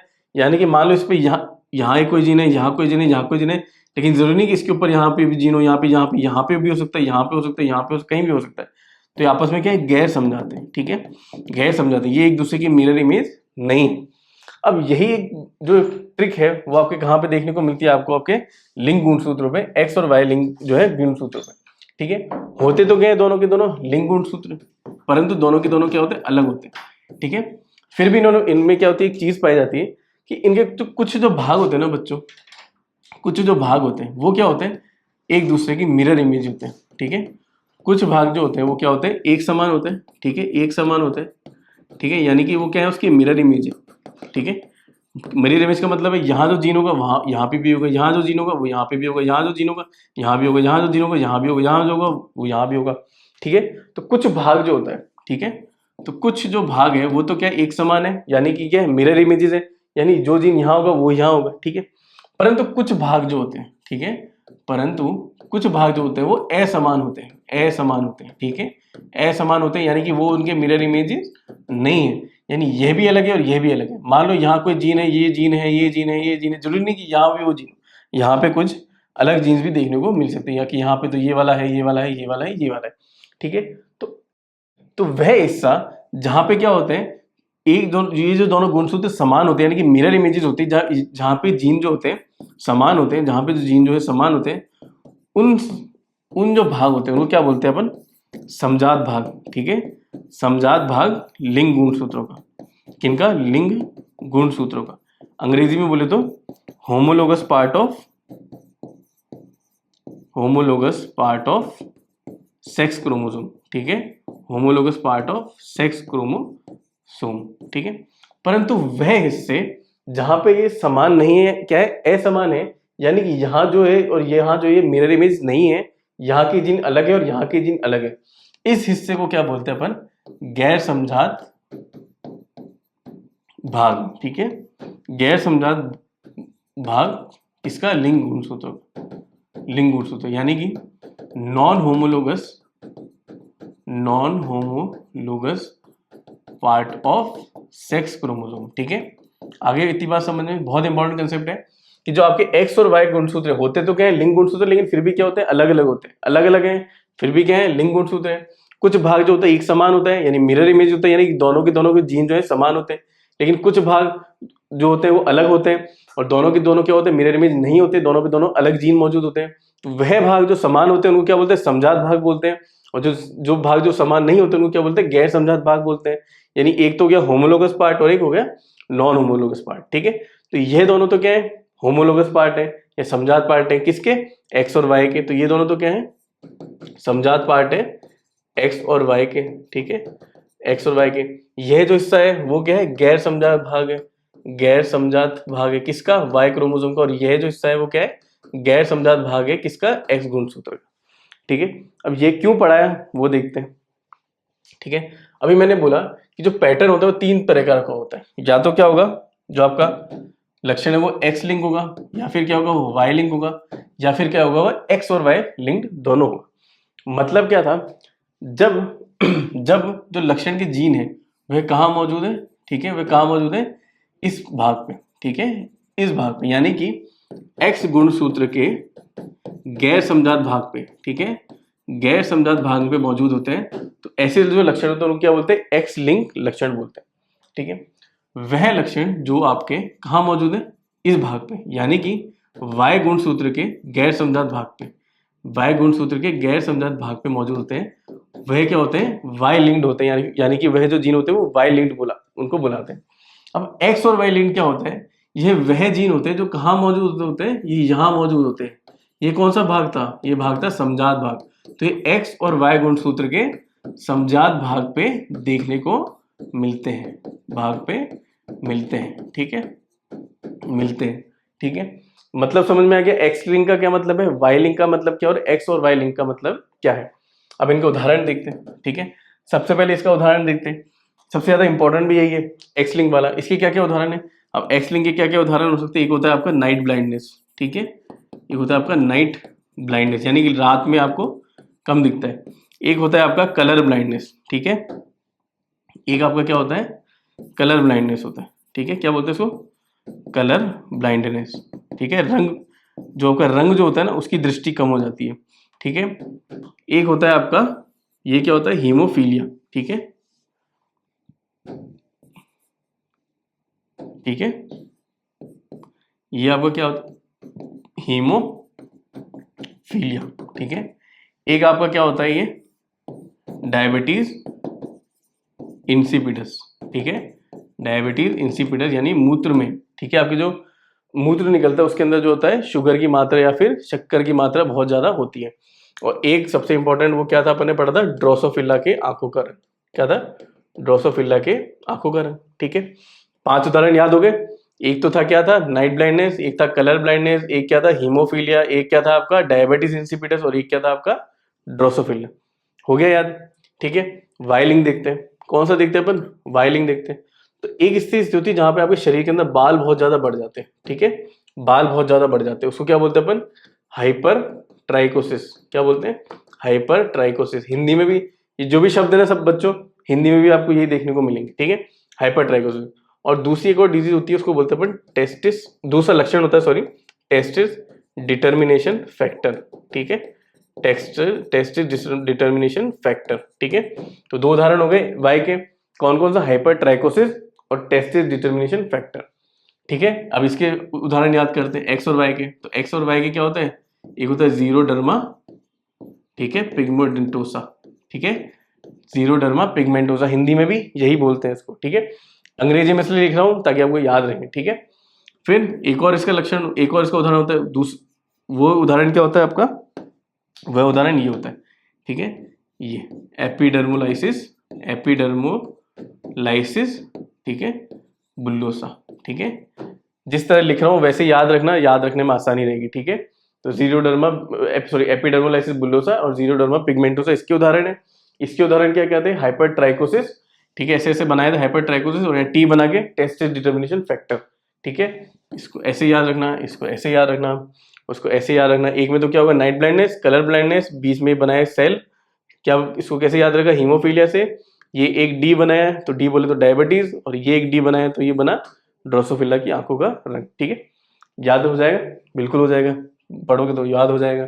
ठीक है, ये अपन लिखेंगे एक्स लिंक, वाई लिंक और X Y link. X link का मतलब है जीन एक्स गुणसूत्र के गैर समरूप भाग पे है, वाई लिंक का मतलब है जीन वाई गुणसूत्र के गैर समरूप भाग पे, और एक्स वाई लिंक का मतलब है जीन एक्स एंड वाई गुणसूत्र के समजात भाग पे मौजूद है। तो ये तो क्या समजात भाग पे, ये गैर समजात भाग पे, और ये भी क्या है, गैर समजात भाग पे। ठीक है, इसके उदाहरण थे वर्णांधता यानी कि कलर ब्लाइंडनेस, रतौंधी यानी कि नाइट ब्लाइंडनेस, हीमोफीलिया है तो हीमोफीलिया है मूत्र में यानी डायबिटीज इंसिपिडस, और 5वां आपका एग्जांपल है ड्रोसोफिला की आंखों का रंग। ठीक है, ड्रोसोफिला की आंखों का रंग, इसको ऐसे याद रखना था आपको। ठीक है, फिर आपका क्या, इसके उदाहरण है हाइपर ट्राइकोसिस और वर्षण निर्धारण कारक। ठीक है, एक तो क्या था ये ठीक है, ये अपने वाई बनाया, बहुत सारे बाल उग गए तो बोला हाइपर ट्राइकोसिस, और यहाँ से टी बनाया तो टी बोलो टेस्टिस डिटर्मिनेशन फैक्टर या फिर वर्षण निर्धारण कारक। ठीक है, फिर यहाँ आपका था जीरोडर्मा पिगमेंटोसा और एपिडर्मोलाइसिस, तो आपने एक्स और वाई दोनों बनाए, इसको जीरोडर्मा और यहाँ से पी बना के पिगमेंटोसा, एक और बार एक्स लिखा और वाई लिखा। ठीक है, इस एक्स में ई बनाया तो एपिडर्मोलाइसिस, ठीक है, इसको बी बना के बुल्लोसा। ठीक है, याद रखने का तरीका है ताकि याद हो जाए। ठीक है, आगे बात समझ में, तो ये तो हो गया अपने पास कि ये कितने प्रकार के होते हैं। अभी अपन ने 2 डिजीज का नाम लिया, 2 बीमारियों का नाम लिया, कलर ब्लाइंडनेस, ठीक है, और एक हीमोफीलिया। ठीक है, कलर ब्लाइंडनेस या फिर हीमोफीलिया। कलर ब्लाइंडनेस को क्या बोलते हैं, वर्षांधता, क्या बोलते हैं, सॉरी वर्णांधता। ठीक है, क्या बोलते हैं इसको, वर्णांधता। ठीक है, यानी कि कलर ब्लाइंडनेस। ठीक है, अब बात करते हैं कलर ब्लाइंडनेस होता क्या है। ठीक है, कलर ब्लाइंडनेस होता ये है कि मान लो एक ऐसी स्थिति होती है जहां पे आपको जो रंग है, ठीक है, रंग है आपको, ठीक है, जो रंग है आपके,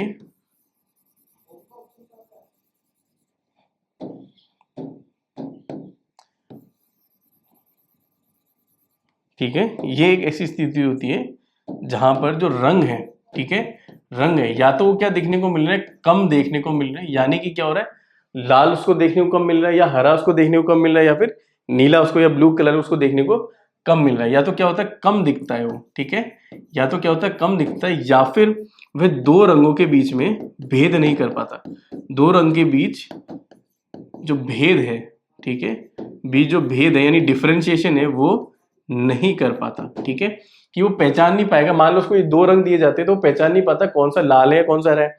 अगर ये 2 रंग दिए जाते तो वो पता नहीं कर पाता हरा है कौन सा, नीला कौन सा है। तो ये 2 पॉइंट होते हैं इसके अंदर।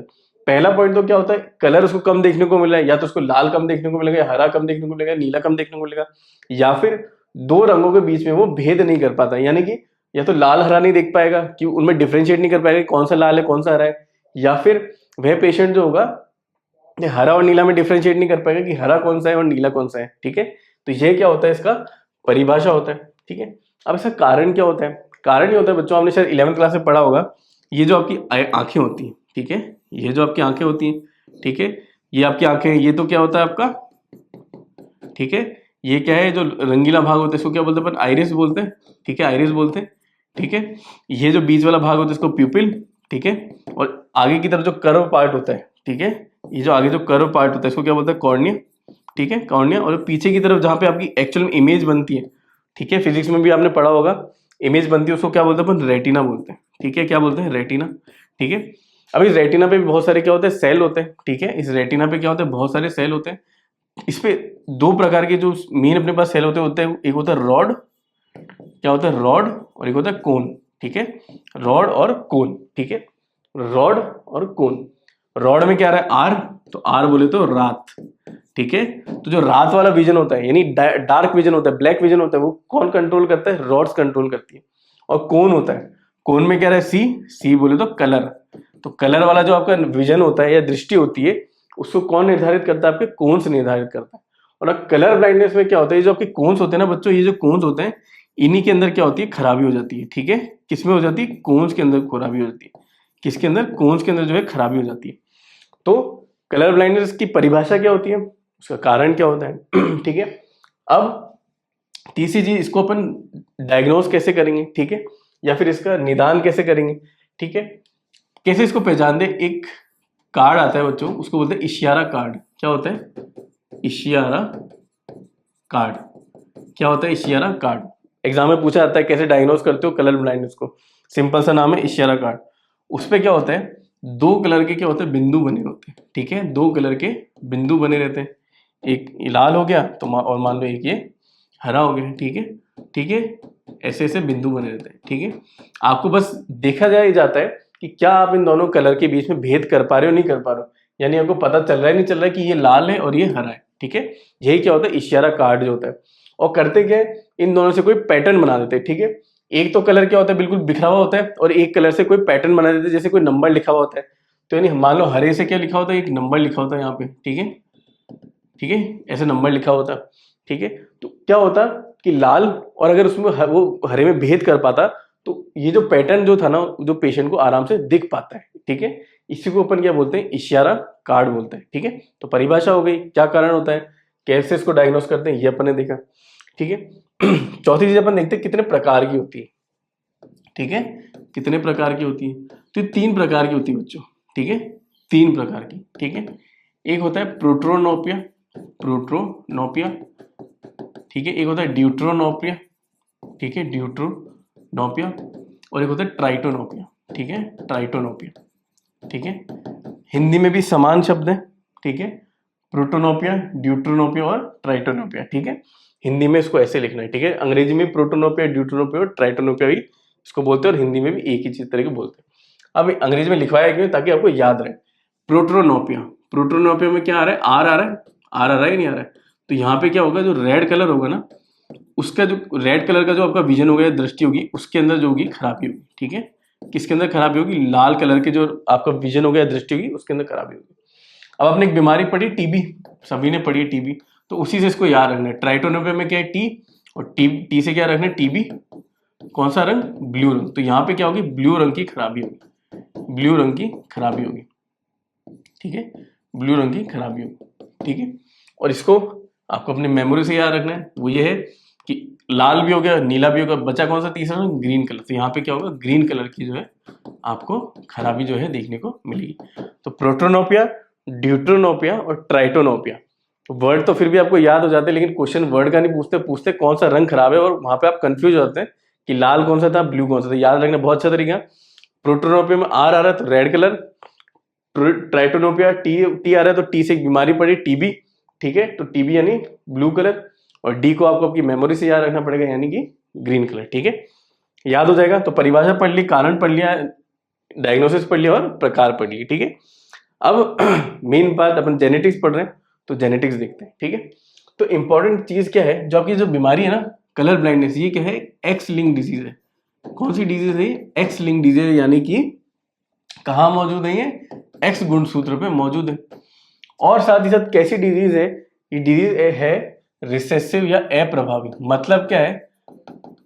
मतलब ये है कि जो दृष्टि कलर ब्लाइंड होगी या जिसको रंग नहीं दिख रहे होंगे, वह एलील कौन सा है? अप्रभावी है। तो जो प्रभावी एलील है वो क्या कराएगा? नॉर्मल विजन कराएगा। यानी कि ये स्थिति जो आपकी दृष्टि है, ठीक है, ठीक है, आपकी जो दृष्टि है या तो क्या होगी? वो नॉर्मल होगी, ठीक है, या फिर क्या होगा? वो कलर ब्लाइंड होगा। क्या होगा? कलर ब्लाइंड होगा। तो जो नॉर्मल विजन है ना बच्चों, वो क्या है? प्रभावी है, और जो कलर ब्लाइंड है वो क्या है? अप्रभावी। इसी का मतलब ये है कि एक्स लिंक रिसेसिव या एक्स लिंक अप्रभावी का मतलब है जो लक्षण आप पढ़ रहे हो ना, वो अप्रभावी एलील के ऊपर मौजूद है, ठीक है। तो मान लो मैंने इसको वापस एक्स प्लस से, प्लस का मतलब प्रभावी है, और इसको मैंने डिनोट किया एक्स के पर छोटा सी, ठीक है। अब वही बात, मादा क्या होती है आपकी? एक्स एक्स होती है नहीं होती, और मेल क्या और नर क्या होता है? एक्स और वाई होते हैं नहीं होते हैं। तो इनसे क्या कॉम्बिनेशन बन सकता है? या तो ये बन सकता है एक्स प्लस और एक्स सी, एक्स प्लस बन सकता है, एक्स प्लस एक्स सी बन सकता है, और एक्स सी और एक्स सी दोनों बन सकते हैं। यहाँ पे क्या बन सकता है? एक्स सी और एक्स प्लस और वाई बन सकता है, और या फिर एक्स सी और वाई बन सकता है। यहाँ पे क्या होगा बच्चों? आपकी जो फीमेल होगी वो क्या होगी? नॉर्मल दृष्टि वाली होगी या नहीं होगी? बिल्कुल होगी। यहाँ बताओ, ठीक है, यहाँ बताओ, यहाँ पे क्या होगा? ये भी एक्स सी और एक्स सी दोनों करके क्या करेंगे? कलर ब्लाइंड करेंगे। तो ऐसी ये फीमेल जो होगी वो क्या होगी? कलर ब्लाइंड होगी, ठीक है। अब ये वाली स्थिति बताओ, एक्स प्लस भी है और एक्स सी भी है, ठीक है। तो यानी कि इसके ऊपर कलर ब्लाइंडनेस का जीन तो है, लेकिन प्रभावी एलील क्या है? दूसरा है, और प्रभावी एलील क्या कर रहा है? इसको नॉर्मल विजन कर रहा है। तो यानी एक्चुअली में ये क्या हुई? ये हुई कैरियर, ठीक है। कैरियर बोले तो वाहक। किसकी वाहक? कलर ब्लाइंडनेस की वाहक हुई। परंतु जो फिनोटिपिकली बोले, यानी इसके लक्षण को देखिए, लक्षण तो क्या है इसका? नॉर्मल है, ठीक है, नॉर्मल है। यानी ये जो फीमेल होगी, ये होगी तो नॉर्मल, इसका दृष्टि नॉर्मल होगी, लेकिन फिर भी एक कैरियर है। कैरियर का मतलब या वाहक का मतलब ये आने वाली संतानों के अंदर कलर ब्लाइंडनेस के जो एलील है या जीन है उनको स्थानांतरित कर सकती है। ये बहुत इंपॉर्टेंट चीज है। अब ये देखो एक्स प्लस वाई और एक्स सी वाई। अब ये कैसा है? एक्स लिंक है, यानी कौन से गुणसूत्रों पे? एक्स गुणसूत्र। और एक्स गुणसूत्र कौन से भाग पे? गैर समजात भाग पे। और गैर समजात भाग एक दूसरे से अलग अलग होते हैं, वहां पे जो जीन होते हैं वो बिल्कुल अलग अलग होते हैं। तो यहाँ पे जो एलील है वो एक्स गुणसूत्र के गैर समजात भाग पे है, तो एक ही मौजूद है। एक्स गुणसूत्र कितना? एक ही मौजूद है। तो यहाँ पे जो एक ही एलील के आधार पे अपन जो लक्षण दिखाएंगे, तो अगर यहाँ पे प्लस है तो ये कैसा होगा? नॉर्मल होगा। ये जो नर होगा वो क्या होगा? नॉर्मल होगा। और जो ये वाला नर होगा जहाँ पे एक्स सी मौजूद है, वह कैसा होगा? कलर ब्लाइंड होगा। कैसा होगा? कलर ब्लाइंड हो गया, ठीक है। आगे तीसरी बात समझ में कि एक्स लिंक अप्रभावी लक्षण है, यानी एक्स गुणसूत्र पे मौजूद है, ठीक है। जो दृष्टि होगी वो नॉर्मल होगी या फिर कलर ब्लाइंड होगी। नॉर्मल को अपन एक्स प्लस से संबोधित करेंगे, और कलर ब्लाइंडनेस को आप एक्स सी से संबोधित करोगे। तो आपका फीमेल होगी उसके अंदर क्या जीनोटाइप हो सकता है, और मेल में क्या आपका जीनोटाइप हो सकता है। तो अब इसी के आधार पे अपन एक सवाल करते हैं, जो अब सवाल बनते कैसे हैं, ठीक है। सवाल में क्या होगा? आपको दिया होगा माँ कैसी है, उसका पति कैसा है, आपको निकालना ही होगा कि बच्चे कैसे पैदा होंगे, ठीक है। इसी तरह का एक सवाल जो है इसमें बनता है। अब ये देखो, अगर माँ कलर ब्लाइंड है, ठीक है, तो कहना क्या चाह रहा है? ये एक माँ है, ये क्या है? कलर ब्लाइंड है, ठीक है, बिल्कुल अच्छी बात है, कोई बात नहीं। पिता भाई सामान्य है, जो आपका पिता है वह नॉर्मल है। क्या है? नॉर्मल है, ठीक है। उनके बच्चों की क्या स्थिति होगी, ठीक है। यही सवाल पूछा जाता है, यही तरीके का सवाल यहाँ से बनता है, ठीक है। कुछ नहीं करना है आपको, बस एक चीज ध्यान रखनी, आपको जीनोटाइप निकालना है, ठीक है। हमेशा ध्यान रखो, जीनोटाइप निकालो और उनका क्रॉस कराओ। ये एक इसका एकमात्र स्टेप है, और आपको सॉल्व करने में जो है यही आपको इस्तेमाल करना है। अब अपन पहले क्या करते हैं? इसका जीनोटाइप निकालते हैं। तो वापस वही स्थिति कि जो कलर ब्लाइंडनेस है वो कैसी स्थिति है? एक एक्स लिंक है, और कैसी है? रिसेसिव या फिर अप्रभावी है। उसके अंदर मादा के अंदर कितने कितने आपके वो थे जीनोटाइप? 3 तरह के थे। कौन कौन से थे? फटाफट लिखो। एक्स प्लस सी, एक्स प्लस सी, और तीसरा क्या था? एक्स सी।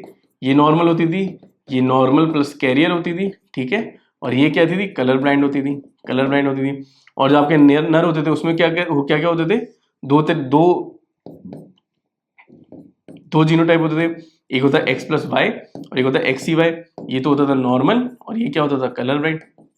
अब आपको कहना ये चाह रहा है कि जो आपकी मादा है वो क्या है? कलर ब्लाइंड है। तो मादा कलर ब्लाइंड कौन सी स्थिति में थी? इस स्थिति में थी, बिल्कुल थी। तो इसका जीनोटाइप क्या बन गया आपका? एक्स सी और एक्स सी। जो आपका नर है वो नॉर्मल है, तो इन दोनों में से नॉर्मल कौन सा वाला है? ये वाला है, तो नर का जो जीनोटाइप बना आपका वो ये बन गया। अब इनसे जो बच्चे बनेंगे उनकी क्या स्थिति होगी, सिंपल है, तो ये आपके जनक आ गए। अब इनसे युग्मक बनाते हैं, तो यहाँ से एक तो यह युग्मक बनेगा और यह युग्मक बनेगा। यहाँ से क्या बनेंगे, दोनों एक समान है तो एक ही तरह का युग्मक बनेगा, ऐसा बनेगा। अब इनके अपन क्या कराते हैं, युग्मनज बनाते हैं, क्रॉस कराते हैं। पुनेट स्क्वायर से पहले अपन ने यहाँ पे क्या लिखा, नर वाले जो है युग्मक लिख दिए और यहाँ पे अपन ने मादा वाला युग्मक लिख दिया। अब इन दोनों को क्या करेंगे, कंबाइन करेंगे, तो यहाँ पे तो क्या बनेगा, ये स्थिति बनेगी और यहाँ पे क्या बनेगा, ये बनेगा। ठीक है, तो अब एक बात बताओ, ये तो क्या बनेगी, ठीक है, ये तो क्या बनेगी, इसकी डॉटर या फिर बेटी बनेगी। ठीक है, जो बेटी बनेगी, और ये तो क्या बनेंगे, बेटे बनेंगे। ठीक है, अब एक बात बताओ, बेटे के अंदर क्या जीनोटाइप बन रहा है, XCY, और XCY क्या होता है, कलर ब्लाइंड। तो जितने भी बेटे होंगे वो सभी के सभी क्या होंगे, कलर ब्लाइंड होंगे। ठीक है, ठीक है, चाहे 2 हो, 3 हो, 5 हो, 10 हो, 15 बेटे भी पैदा कर लिए, वो सारे के सारे कैसे बनेंगे, कलर ब्लाइंड बनेंगे, ध्यान रखना।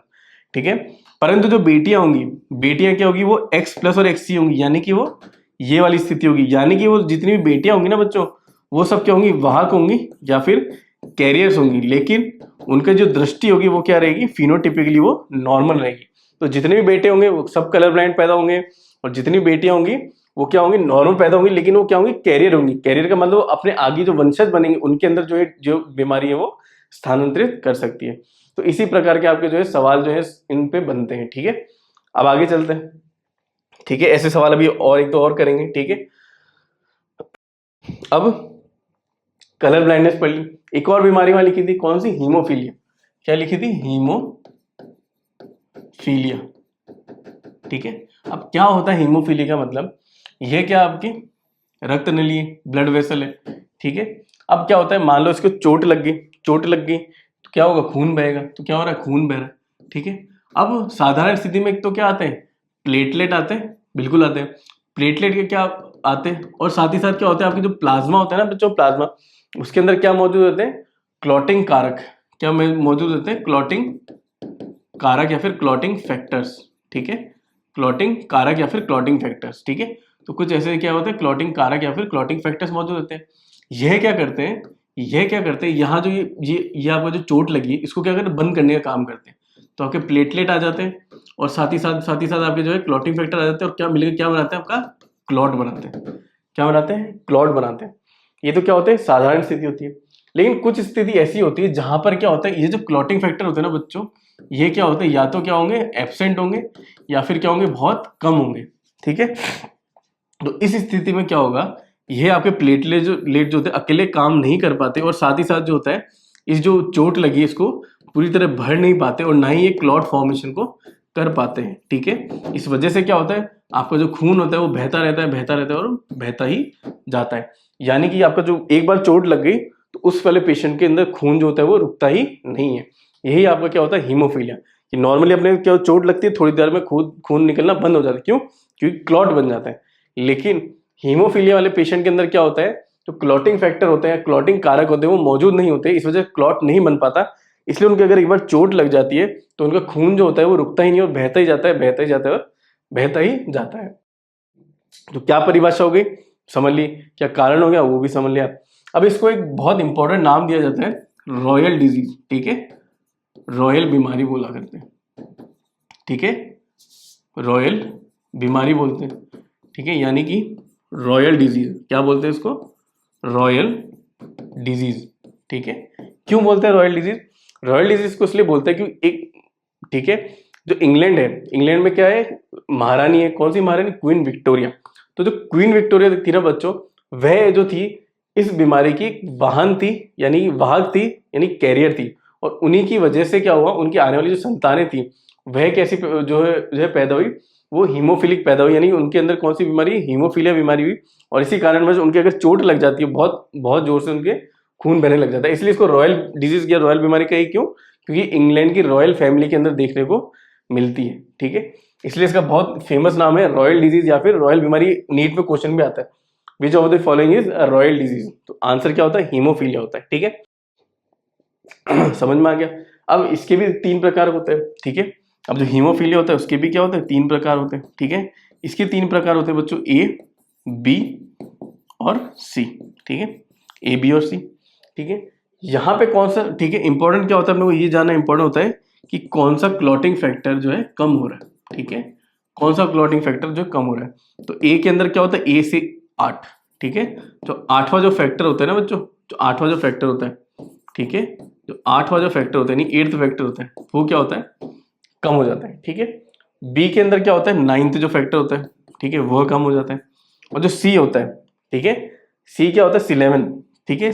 तो सी में क्या होता है, सिलेवंथ की कमी हो जाती है, सिलेवंथ की कमी हो जाती है। किसकी कमी होती है, सिलेवंथ की कमी हो जाती है, ठीक है। इसको क्या बोलते हैं बच्चों, अंग्रेजी में इसको या हिंदी में भी इसको क्या बोलते हैं, एंटी हीमोफिलिक ग्लोबुलिन। हिंदी में भी इसका यही नाम है, एंटी हीमोफिलिक ग्लोबुलिन, ठीक है। 9th को अपन बोलते हैं टिश्यू थ्रोम्बोप्लास्टिन। क्या बोलते हैं इसको इसको अपन बोलते हैं, ठीक है,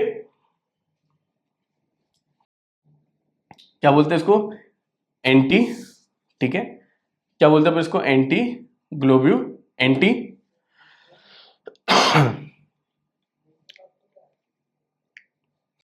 तो अपन इसको क्या बोलते हैं, एंटी हीमोफिलिक ग्लोबुलिन, ठीक है।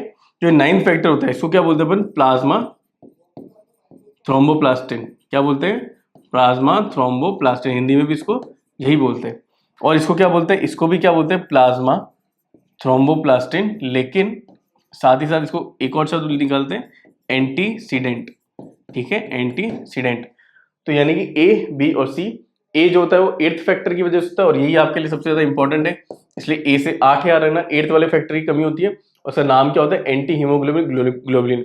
तो एंटी हीमोफिलिक जो ग्लोबुलिन होता है उसकी जो है कमी हो जाती है, उसके कारण क्या होता है आपका, हीमोफिलिया ए। तो फैक्टर 9th होता है उसको क्या बोलते हैं, प्लाज्मा थ्रोम्बोप्लास्टिन, इस, ठीक है, इसकी कमी की वजह से क्या होता है आपको, हीमोफिलिया बी।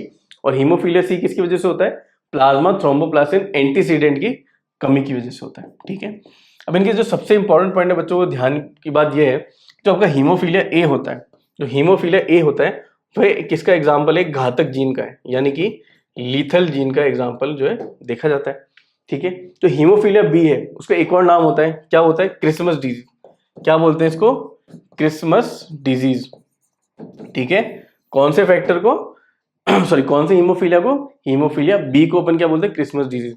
और जो आपका हीमोफिलिया सी होता है बच्चों, ठीक है, इंपॉर्टेंट बात ये अपन क्या पढ़ रहे हैं, सेक्स लिंकेज या फिर ऐसी बीमारियां जो जिनके जीन जो होते हैं लिंग जो है लिंग गुणसूत्रों में, परंतु जो हीमोफिलिया सी होती है ना बच्चों, ये एक सेक्स लिंक कैरेक्टर या फिर सेक्स लिंक डिजीज नहीं है। ये कौन सी डिजीज है, ये एक ऑटोसोमल डिजीज है। क्या है, ऑटोसोमल डिजीज है। तो पूछा ये जाता है कि हीमोफिलिया ए, बी और सी, ठीक है, आपके पास असर्शन रीजनिंग या ट्रू फॉल्स में क्वेश्चन आता है कि हीमोफिलिया ए, बी, सी तीनों की तीनों क्या है, सेक्स लिंक डिजीज है। तो इसका आंसर होता है फॉल्स, क्योंकि हीमोफिलिया सी एक्चुअली में क्या है, ऑटोसोमल डिजीज है, ठीक है।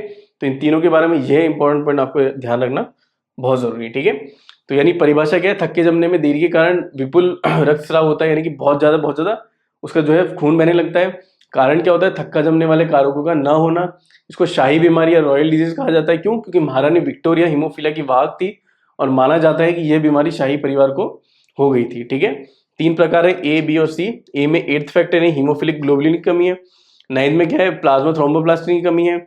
और सी में क्या है, 11th की कमी, जिसको अपन क्या बोलते हैं, प्लाज्मा थ्रोम्बोप्लास्टिन एंटीसीडेंट, ठीक है। अदर पॉइंट के अंदर क्या क्या है, ए को अपन बोलते हैं घातक जीन, बी को बोलते हैं अपन क्रिसमस रोग, और जो सी वाली जो बीमारी है वो जो है लिंग गुणसूत्र पे न होके कहाँ होती है, ऑटोसोमल गुणसूत्र पे होती है, ठीक है।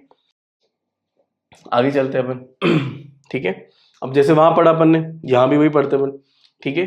अब यह जो बीमारी है वो क्या है, एक्स लिंक है, ठीक है। एक्स लिंक के साथ कौन सी है, रिसेसिव या फिर अप्रभावी।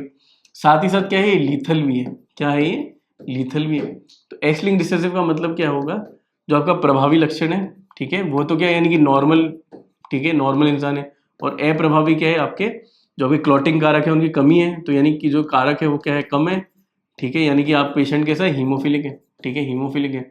तो प्रभावी को अपन किससे डिनोट कर रहे हैं, एक्स प्लस से डिनोट कर रहे हैं, और इसको अपन किससे डिनोट कर रहे हैं, एक्स और स्मॉल एच से डिनोट कर रहे हैं।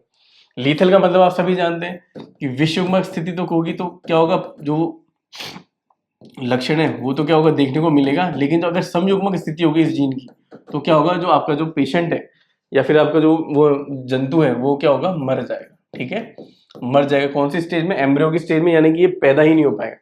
तो पैदा नहीं होगा तो अपने को देखने को भी नहीं मिलेगा, ठीक है। और वापस ये बात, ये आपकी फीमेल हो गई, ये मेल।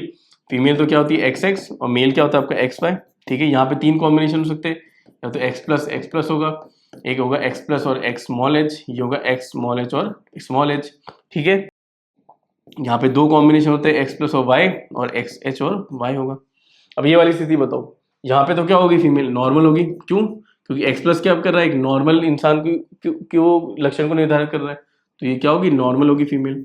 अब ये वाली स्थिति बताओ, X प्लस और XH, अब XH तो क्या है, हीमोफिलिक है, लेकिन लक्षण कैसे है, अप्रभावी है, तो प्रभाव कौन छोड़ेगा, नॉर्मल वाला। तो यह फीमेल भी होगी क्या, नॉर्मल, पर नॉर्मल के साथ साथ ये क्या होगी, वाहक होगी या फिर क्या होगी, कैरियर।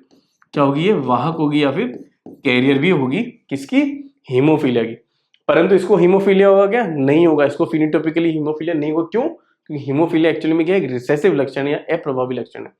अब भैया बात करो इसकी, ये कैसे थी, XH और XH, यानी कि दोनों की दोनों क्या है, अप्रभावी लक्षण वाले, यानी ये फीमेल कैसी होनी चाहिए थी, हीमोफिलिक होनी चाहिए थी। परंतु ये एक्स लिंक रिसेसिव के साथ साथ ही क्या है, लीथल जीन भी है, यानी घातक जीन भी है। और घातक जब जीन जब समयुग्मक स्थिति में होता है तो क्या कर देता है, वो जंतु को मार देता है एम्ब्रियो स्टेज पे, और वो पैदा ही नहीं हो पाता। तो ऐसी फीमेल कभी पैदा ही नहीं हो पाती, इसलिए देखने को भी नहीं मिलती। तो यानी फीमेल में भी 2 ही जीनोटाइप आपको पढ़ने हैं, कौन कौन से, एक X प्लस और X प्लस जो कि होगी नॉर्मल, और एक होगी X प्लस और XH जो कि होगी नॉर्मल, पर होगी कैसी, वो कैरियर या फिर वाहक होगी, यानी कि वो जो लक्षण है हीमोफीलिया का वो आगे आने वाली पीढ़ियों के अंदर स्थानांतरित कर सकती है। अब ये वाली स्थिति बताओ, X+Y, तो X+Y कैसा होगा, नॉर्मल होगा, कैसा होगा, नॉर्मल होगा। और जो XHY होगा वो कैसा होगा, हीमोफीलिया। तो यानी हीमोफीलिया किस में देखने को मिल रहा है बच्चों, हीमोफीलिया खाली किस में देखने को मिल रहा है, मेल में ही देखने को मिलता है। तो ये भी क्वेश्चन पूछा जाता है, क्या हीमोफीलिया फीमेल में देखने को मिलता है, तो आंसर होता है फीमेल में देखने को नहीं मिलता और मेल में देखने को मिलता है। फीमेल में खाली क्या देखने को मिलता है आपको, कैरियर देखने को मिलता है। तो ये सवाल भी आपसे पूछा जाता है, क्यों? क्योंकि एक लीथल जीन भी होता है, और अगर फीमेल में हीमोफीलिया होना है तो उसके लिए एक समयुग्मक स्थिति बनानी पड़ेगी, लेकिन समयुग्मक स्थिति कैसी होती है, घातक होगी, और ऐसी फीमेल कभी भी जन्म ही नहीं ले पाती है, पहले ही मर चुकी होती है, ठीक है। तो जीनोटाइप समझ में आ गए, ठीक है।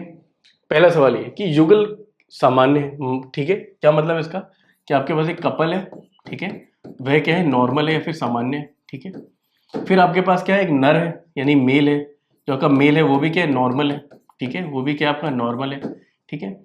तीसरी चीज जो फीमेल है आपकी यानी मादा है, वह भी क्या है आपकी नॉर्मल है, वह भी क्या आपकी नॉर्मल है, ठीक है। परंतु उनसे जो जन्मे 50% लड़के थे, ठीक है, जो 50% कौन है, लड़के, ठीक है, 50% जो लड़के हैं वो क्या है, हीमोफिलिक है, वह क्या है, हीमोफिलिक है, ठीक है। मान लो इनसे जो 2 लड़के जन्मते उनमें से एक क्या होता है, हीमोफिलिक होता है, या फिर कहने का मतलब अगर 4 जन्मते तो 2 क्या होते हैं, हीमोफिलिक होते हैं। तो यानी 50% से जो लड़के जन्म रहे हैं, कौन, लड़के जन्म रहे हैं, वो क्या होते हैं, हीमोफिलिक होते हैं, क्या होते हैं, हीमोफिलिक होते हैं। अब अपन जानते हैं हीमोफिलिया का एक एक्स लिंक्ड रिसेसिव कैरेक्टर है, ठीक है। तो फीमेल में क्या होते, 2 जीनोटाइप होते थे, या तो X प्लस होता था, ये क्या होता था, नॉर्मल, ठीक है, और एक होता था X प्लस और XH होता था, ये क्या होता था आपका, कैरियर होता था, पर होता तो कैसा था, नॉर्मली होती थी, ठीक है, नॉर्मल होती थी। फिर आपको होता था मेल के अंदर क्या स्थिति होती थी, या तो X+Y होता या फिर XHY होता। तो X+Y वो क्या होता था, नॉर्मल होता था, ठीक है, और XHY क्या होता था आपका, हीमोफीलिया वाला होता था या नहीं होता था, बिल्कुल होता था। अब अपने पास क्या है, अपन को क्या करना है, इनका जीनोटाइप निकालना है। तो अपने पास मेल और फीमेल है, दोनों के दोनों ये कहना चाह रहे हैं नॉर्मल है, दोनों के दोनों ये क्या कहना चाह रहे हैं, नॉर्मल है, ठीक है। तो नॉर्मल कौन कौन सी स्थिति में हो सकता है, यहाँ से तो क्या होता है, नॉर्मल में ये होता, तो मेल का तो जीनोटाइप भैया चलो यही होता, लेकिन फीमेल में यह भी नॉर्मल है और यह भी नॉर्मल है, यानी या तो ये स्थिति हो सकती थी या फिर ये स्थिति हो सकती थी। अपन क्या करते हैं, दोनों को कंसिडर करते हैं पहले, ठीक है। मान लो पहले मैं ये क्रॉस करा के देखता हूँ, एक्स प्लस और वाई को एक्स प्लस और एक्स प्लस के साथ क्रॉस कराता हूँ, तो यहाँ से तो एक युग्मक ये बना और एक युग्मक ये बना, और यहाँ से एक ही तरह का युग्मक बनेगा। अब इसको क्रॉस कराते एक्स प्लस और वाई को यहाँ लिखेंगे, और यहाँ पे अपन किसको लिखेंगे, एक्स प्लस को। तो यहाँ पे क्या बनेगा, एक्स प्लस और एक्स प्लस, और यहाँ पे बनेगा एक्स प्लस और वाई। तो ये तो कैसी होगी, नॉर्मल होगी, ठीक है, नॉर्मल फीमेल बनेगी। और ये कैसे बनेंगे, एक्स प्लस है और एक्स प्लस क्या बना रहे हैं, नॉर्मल बना रहे हैं, क्या बना रहे हैं, नॉर्मल मेल बनेगा, ठीक है। परंतु सवाल ये कह रहा है कि जो 50% लड़के हैं, क्या है, 50% जो लड़के हैं वह कैसे हीमोफिलिक है, लेकिन यहाँ सारे के सारे लड़के कैसे बन रहे हैं, नॉर्मल बन रहे हैं। तो यानी यह जो जीनोटाइप है वो नहीं हो सकता है, ठीक है। अब दूसरा वाला जीनोटाइप कंसिडर करते हैं। अब अपने पास क्या है, एक्स प्लस वाई को अपन किससे कर रहे हैं, एक्स प्लस और एक्स एच के साथ क्रॉस कर रहे हैं, ठीक है। तो यहाँ से तो क्या दो युग्मक बनते, एक तो एक्स प्लस बनता और वाई बनता। यहाँ से क्या बनते, दो युग्मक एक्स प्लस और एक्स एच युग्मक बनते।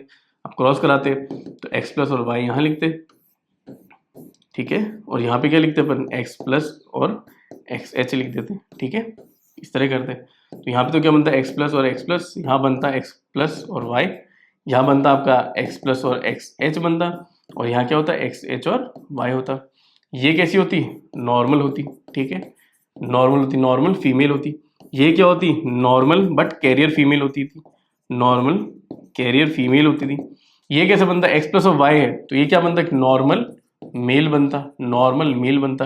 और एक्स एच वाई क्या बनता, एक हीमोफिलिक मेल बनता, हीमोफिलिक मेल बनता आपके।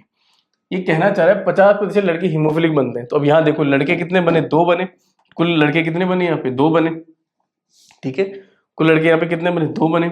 उसमें तो हीमोफिलिया कितने को है, एक को है, तो यानी हो गया, हुआ नहीं हुआ, 50%, बिल्कुल हुआ। तो यानी इसका जीनोटाइप क्या होना चाहिए था, ये होना चाहिए था। तो यानी मेल का तो जीनोटाइप क्या होता है, एक्स प्लस वाई होता, और फीमेल का जीनोटाइप क्या होता है, एक्स प्लस और एक्स एच जो है उसका जीनोटाइप देखने को आपको मिलता, ठीक है। पर अपन ने दोनों सिचुएशन को कंसिडर किया, पर आपको आंसर क्या क्या होता था, पहली लाइन में आपको मिल जाता। वो होना क्या था, मेल क्या कह रहा था, वो नॉर्मल था, नॉर्मल था, तो वो तो क्या होता, एक्स प्लस और वाई होता, बिल्कुल होता।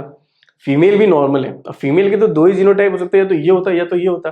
अब एक बात बताओ, वो कह रहा है कि जो बच्चे हैं उनके अंदर हीमोफीलिया देखने को मिल रहा है, और अपन ने देख लिया कि भाई मेल का तो यही हो सकता है, इसके अलावा कोई जीनोटाइप होगा नहीं, और मेल के अंदर तो क्या एक्स प्लस और वाई है, और इसके अंदर तो कोई भी हीमोफीलिया का जीन है ही नहीं। अब अपन क्या देख रहे थे, मादा को तो देख रहे थे, और मादा के अंदर भी अपन दो ही जीनोटाइप के बीच में फाइट करा रहे थे, या तो एक्स प्लस और एक्स प्लस होता या एक्स प्लस और एक्स एच होता। तो आंसर पहली लाइन में ही था कि भैया अगर ये स्थिति होती तो हीमोफीलिया का जीन आता ही कहाँ से, कि मेल के अंदर तो है ही नहीं और फीमेल के अंदर भी नहीं होता, तो बच्चे के अंदर कैसे आया था। तो ये जो आंसर था पहले के पहले ही अपन क्रॉस कर सकते हैं, लेकिन मैं आपको समझाने के लिए करा कि आंसर आया कैसे, ठीक है। फिर दूसरी सिचुएशन थी एक्स प्लस और एक्स एच। तो यहाँ पे अपन देखते हैं कि अपने पास क्या है, अपने को हीमोफीलिया का जीन मिल गया, मेल में तो है ही नहीं, तो कहीं ना कहीं तो लाना ही था। तो यहाँ पे क्या इसका आंसर हो जाता, ये इसका जो है जीनोटाइप बन जाता है, ठीक है।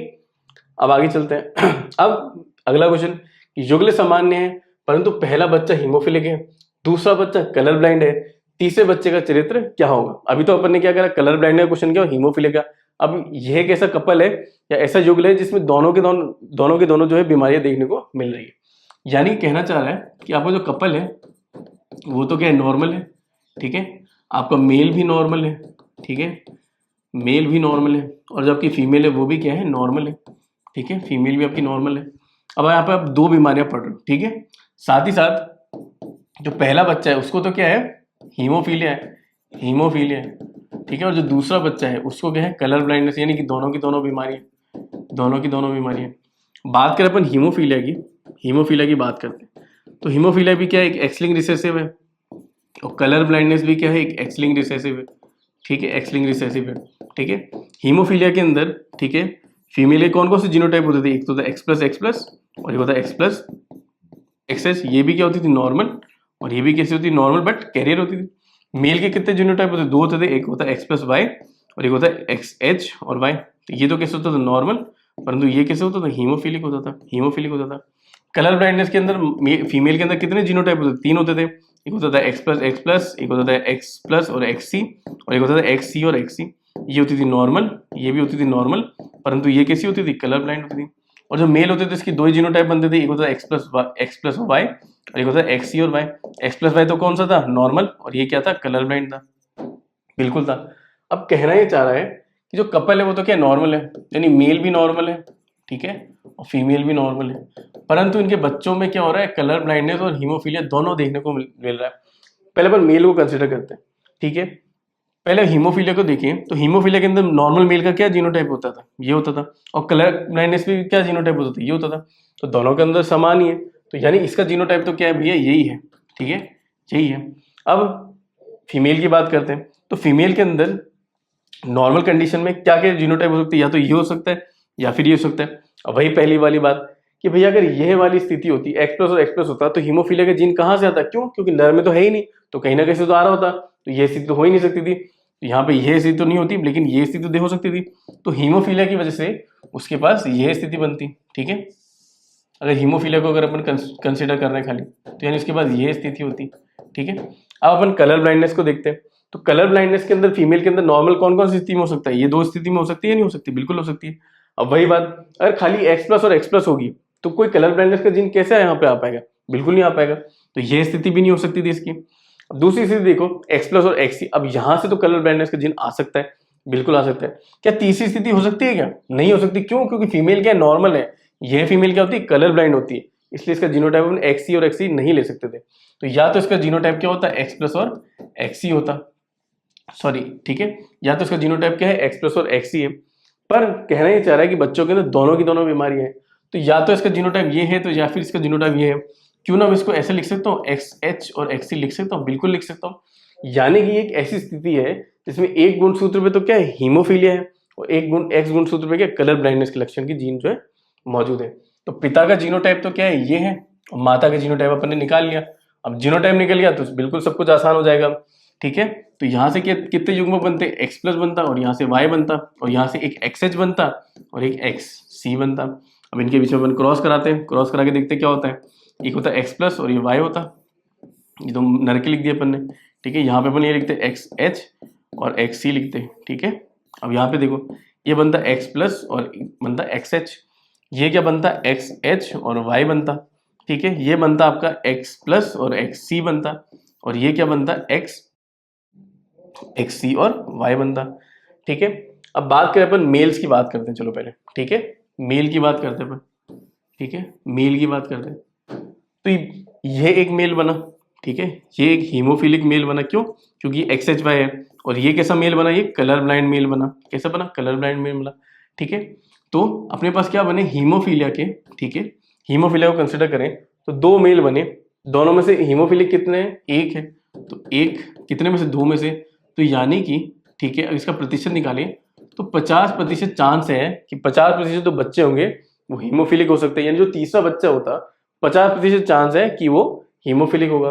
बात करें कलर ब्लाइंडनेस की, तो इन दोनों में से कलर ब्लाइंड कितने? एक है।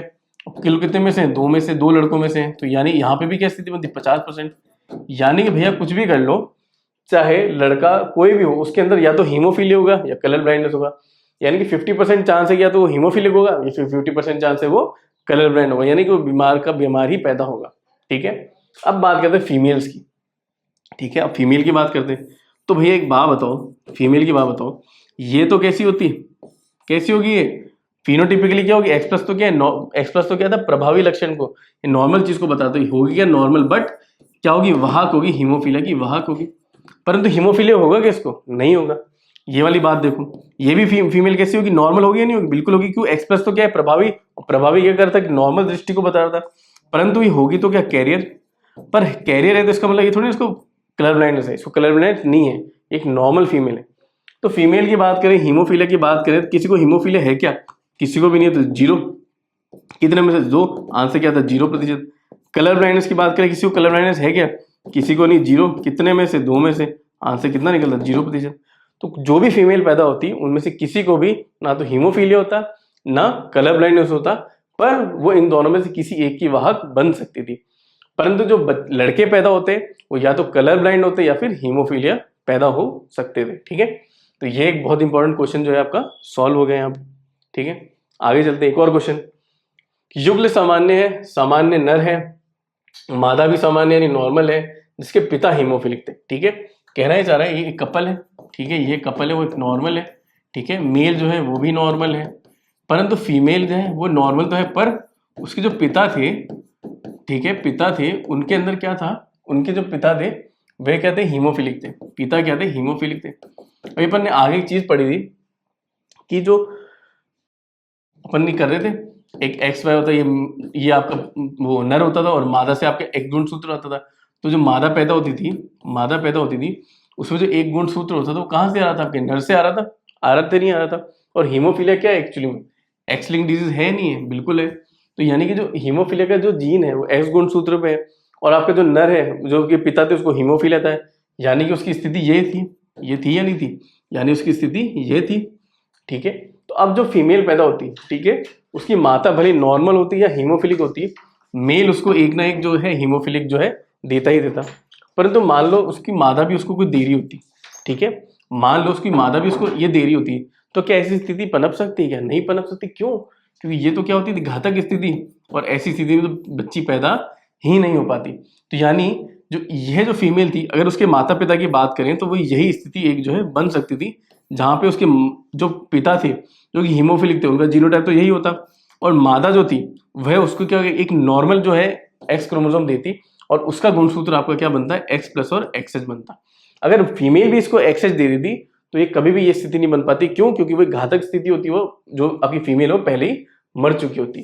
ठीक है, तो यहां से अपन ने क्या हुआ, अपना आंसर पहले अपन ने आराम से सॉल्व कर लिया कि मेल तो क्या है, नॉर्मल है, तो उसका तो क्या रहेगा, एक्स प्लस और वाई रहेगा, और फीमेल का अपन ने निकाल ही लिया, फीमेल नॉर्मल है, परंतु पिता जो थे वो हीमोफिलिक थे, तो उन्होंने जो अपना एक्स क्रोमोसोम था जो उस पर हीमोफिलिक का जीन था वो अपनी बच्ची को दे दिया। इसी वजह से उनका उनकी जो जीनोटाइप है वो क्या बनी है आपके पास, एक्स प्लस और एक्स एच। अब आप इसको सॉल्व कर लो, एक्स प्लस और वाई दो युग्मक बनेंगे यहाँ पे, एक्स प्लस और एक्स एच, ये स्थिति बनेगी, तो ये बनेगा एक्स प्लस, ये बनेगा एक्स प्लस एक्स एच, ये बनेगा एक्स प्लस वाई, और ये बनेगा एक्स एच वाई।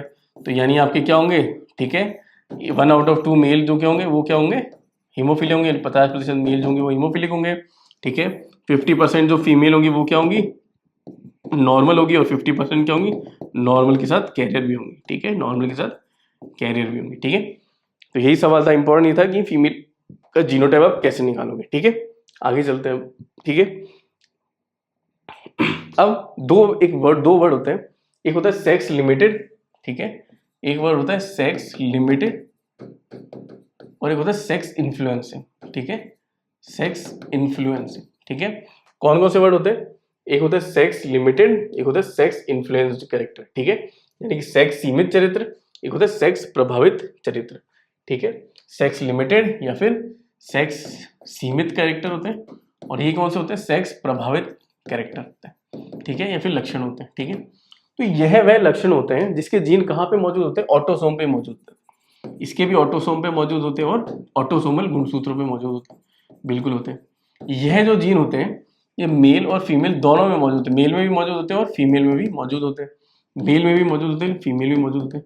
अब इनका मतलब क्या है, सेक्स लिमिटेड कैरेक्टर का मतलब ये है कि जो लक्षण होंगे ना, वो लक्षण होंगे, तो लक्षण होंगे, ठीक है, जीन तो क्या है दोनों में मौजूद है, परंतु लक्षण क्या होंगे, अगर मेल में मौजूद है तो फीमेल में क्या होंगे, एब्सेंट होंगे, अगर मेल में एब्सेंट है तो फीमेल में वो प्रेजेंट होंगे। ठीक है, इनका जो कारण होता है, इनका कारण होता है हार्मोन्स। ठीक है, कौन होते हैं, हार्मोन्स इनके कारण होते हैं। अब कैसे, इसका उदाहरण होता है सेकेंडरी सेक्सुअल कैरेक्टर। ठीक है, क्या होते हैं, सेकेंडरी सेक्सुअल कैरेक्टर। ठीक है, अब मेल होता है, मेल में तो क्या निकलते हैं आपके, टेस्टोस्टेरोन निकलते हैं, टेस्टोस्टेरोन निकलते हैं, और फीमेल में आपके क्या निकलते हैं, एस्ट्रोजन निकलते हैं, निकलते हैं एस्ट्रोजन निकलते हैं। और यह जो टेस्टोस्टेरोन होते हैं इन ऑटोसोमल जीन के साथ मिलकर क्या करते हैं, कुछ लक्षण निर्धारित करते हैं। अब वो लक्षण जो मेल्स होता है उसमें तो अलग होते हैं। ठीक है, यह जो एस्ट्रोजन होता है वह जो होता है इन गुणसूत्रों के साथ, इन जीन के साथ मिलकर कुछ अलग लक्षण निर्धारित करते हैं। ठीक है, परंतु ये लक्षण मेल में नहीं आते और ये लक्षण फीमेल में नहीं आते। तो हुआ क्या, जो जीन थे वो तो दोनों में मौजूद थे, परंतु हार्मोन की वजह से क्या हुआ, हार्मोन अलग होने की वजह से क्या हुआ, इन जीन के जो लक्षण निर्धारित होते हैं वो अलग अलग होते हैं। तो अगर मान लो मेल के अंदर जो लक्षण आ रहे हैं वो फीमेल में नहीं आएंगे, और फीमेल के अंदर जो लक्षण है वो मेल में नहीं आएंगे। यह किसका मतलब होता है आपका, सेक्स लिमिटेड या फिर सेक्स सीमित लक्षणों के। ठीक है, बात करें इसकी सेक्स इन्फ्लुएंसिव की, तो ये भी ऑटोसोम पे होते हैं, और ये भी दोनों के अंदर मौजूद है, मेल में भी मौजूद होते हैं और फीमेल में मौजूद है। इसका मतलब ये होता है कि अगर ये होमोजाइगस स्थिति में मौजूद होंगे इसके एलील, तब तो लक्षण क्या होंगे, सेम होंगे। ठीक है, तब तो लक्षण मेल और फीमेल में क्या होंगे, सेम होंगे। परंतु अगर हेटेरोजाइगस स्थिति होगी, क्या होगी, हेटेरोजाइगस स्थिति होगी, तब जो लक्षण होंगे वो मेल और फीमेल में अलग अलग जो है देखने को मिलेंगे, सेम जो है नहीं होंगे। वो क्या होंगे, लक्षण जो होंगे वो अलग अलग होंगे मेल और फीमेल में। इसका उदाहरण क्या है, गंजापन। ठीक है, क्या होता है गंजापन, गंजापन बोले तो बाल्डनेस, क्या होती है बाल्डनेस। अब बाल्डनेस कहाँ पे मौजूद है, ऑटोसोम पे मौजूद है। मान लो मैं इसको बी से संबोधित कर रहा हूँ, तो ठीक है, इसका प्रभावी तो क्या है, ये प्रभावी स्थिति है बी। ठीक है, प्रभावी क्या है, गंजापन। ठीक है, प्रभावी है गंजापन, और उसको मैं बड़े बी से डिनोट कर रहा हूँ। और अप्रभावी क्या है, छोटा बी। ठीक है, छोटा बी, और ये क्या है, एक नॉर्मल स्थिति है। ठीक है, नॉर्मल स्थिति है। ठीक है, अब अपने पास क्या है, ये मेल है और ये फीमेल है, तीन कॉम्बिनेशन बन सकते हैं, तो बड़ा भी छोटा भी और छोटा भी छोटा भी। तो बड़ा भी होगा तो यहाँ पे भी क्या होगा, गंजा होगा, और फीमेल भी कैसी होगी, गंजी होगी। ठीक है, अगर छोटी भी है तो ये दोनों के दोनों क्या होंगे, नॉर्मल होंगे। क्या होंगे, नॉर्मल होंगे। परंतु बड़ा भी छोटा भी मेल के अंदर तो क्या कराएगा, गंजापन कराएगा, लेकिन फीमेल वो गंजापन नहीं कराएगा। और यही क्या मतलब है इसका, कि सेक्स इन्फ्लुएंस कैरेक्टर जब समयुग्मक स्थिति में, होमोजाइगस स्थिति में होंगे तब तो एक जैसे लक्षण होंगे, लेकिन जब हेटेरोजाइगस स्थिति होगी तो दोनों में अलग अलग लक्षण जो है देखने को मिलेंगे। ठीक है, यही आपका मतलब था सेक्स सीमित चरित्र और सेक्स प्रभावित चरित्र, यानी दोनों के दोनों क्या है, ऑटोसोम पर मौजूद है, और दोनों के दोनों क्या है, नर और मादा में होते हैं। लेकिन जो सेक्स सीमित होता है उसमें जो चरित्र होते हैं वो केवल एक में ही मौजूद होते हैं, दूसरे में मौजूद नहीं होते। ठीक है, और इसका रीजन क्या होता है, हार्मोन, जो आपके हार्मोन होते हैं वो अलग अलग होते हैं। ठीक है, इसका जो एग्जाम्पल है वो है माध्यमिक यौन चरित्र, यानी सेकेंडरी सेक्सुअल कैरेक्टर। और सेक्स प्रभावित में क्या होता है, ये भी ऑटोसोम पे होते हैं, ये भी नर और मादा में दोनों में होते हैं, लेकिन समयुग्मक स्थिति में तो क्या होते हैं, समान चरित्र दिखाते हैं। विश्वयुग्मक स्थिति में क्या होते हैं, अलग होते हैं। उसका एग्जाम्पल क्या होता है, गंजापन या फिर बार्डनेस। ठीक है, गंजापन या फिर बार्डनेस। ठीक है, तो यही हम अपन आज की क्लास को है एंड करते हैं। तो आज मैंने पढ़ा सेक्स लिंकेज या फिर लिंग सहलग्नता। इसमें जो दो इंपॉर्टेंट पॉइंट, एक हीमोफीलिया और एक कलर ब्लाइंडनेस, इनके ऊपर बोर्ड के अंदर या फिर नीट के ऊपर बहुत क्वेश्चन बनते हैं।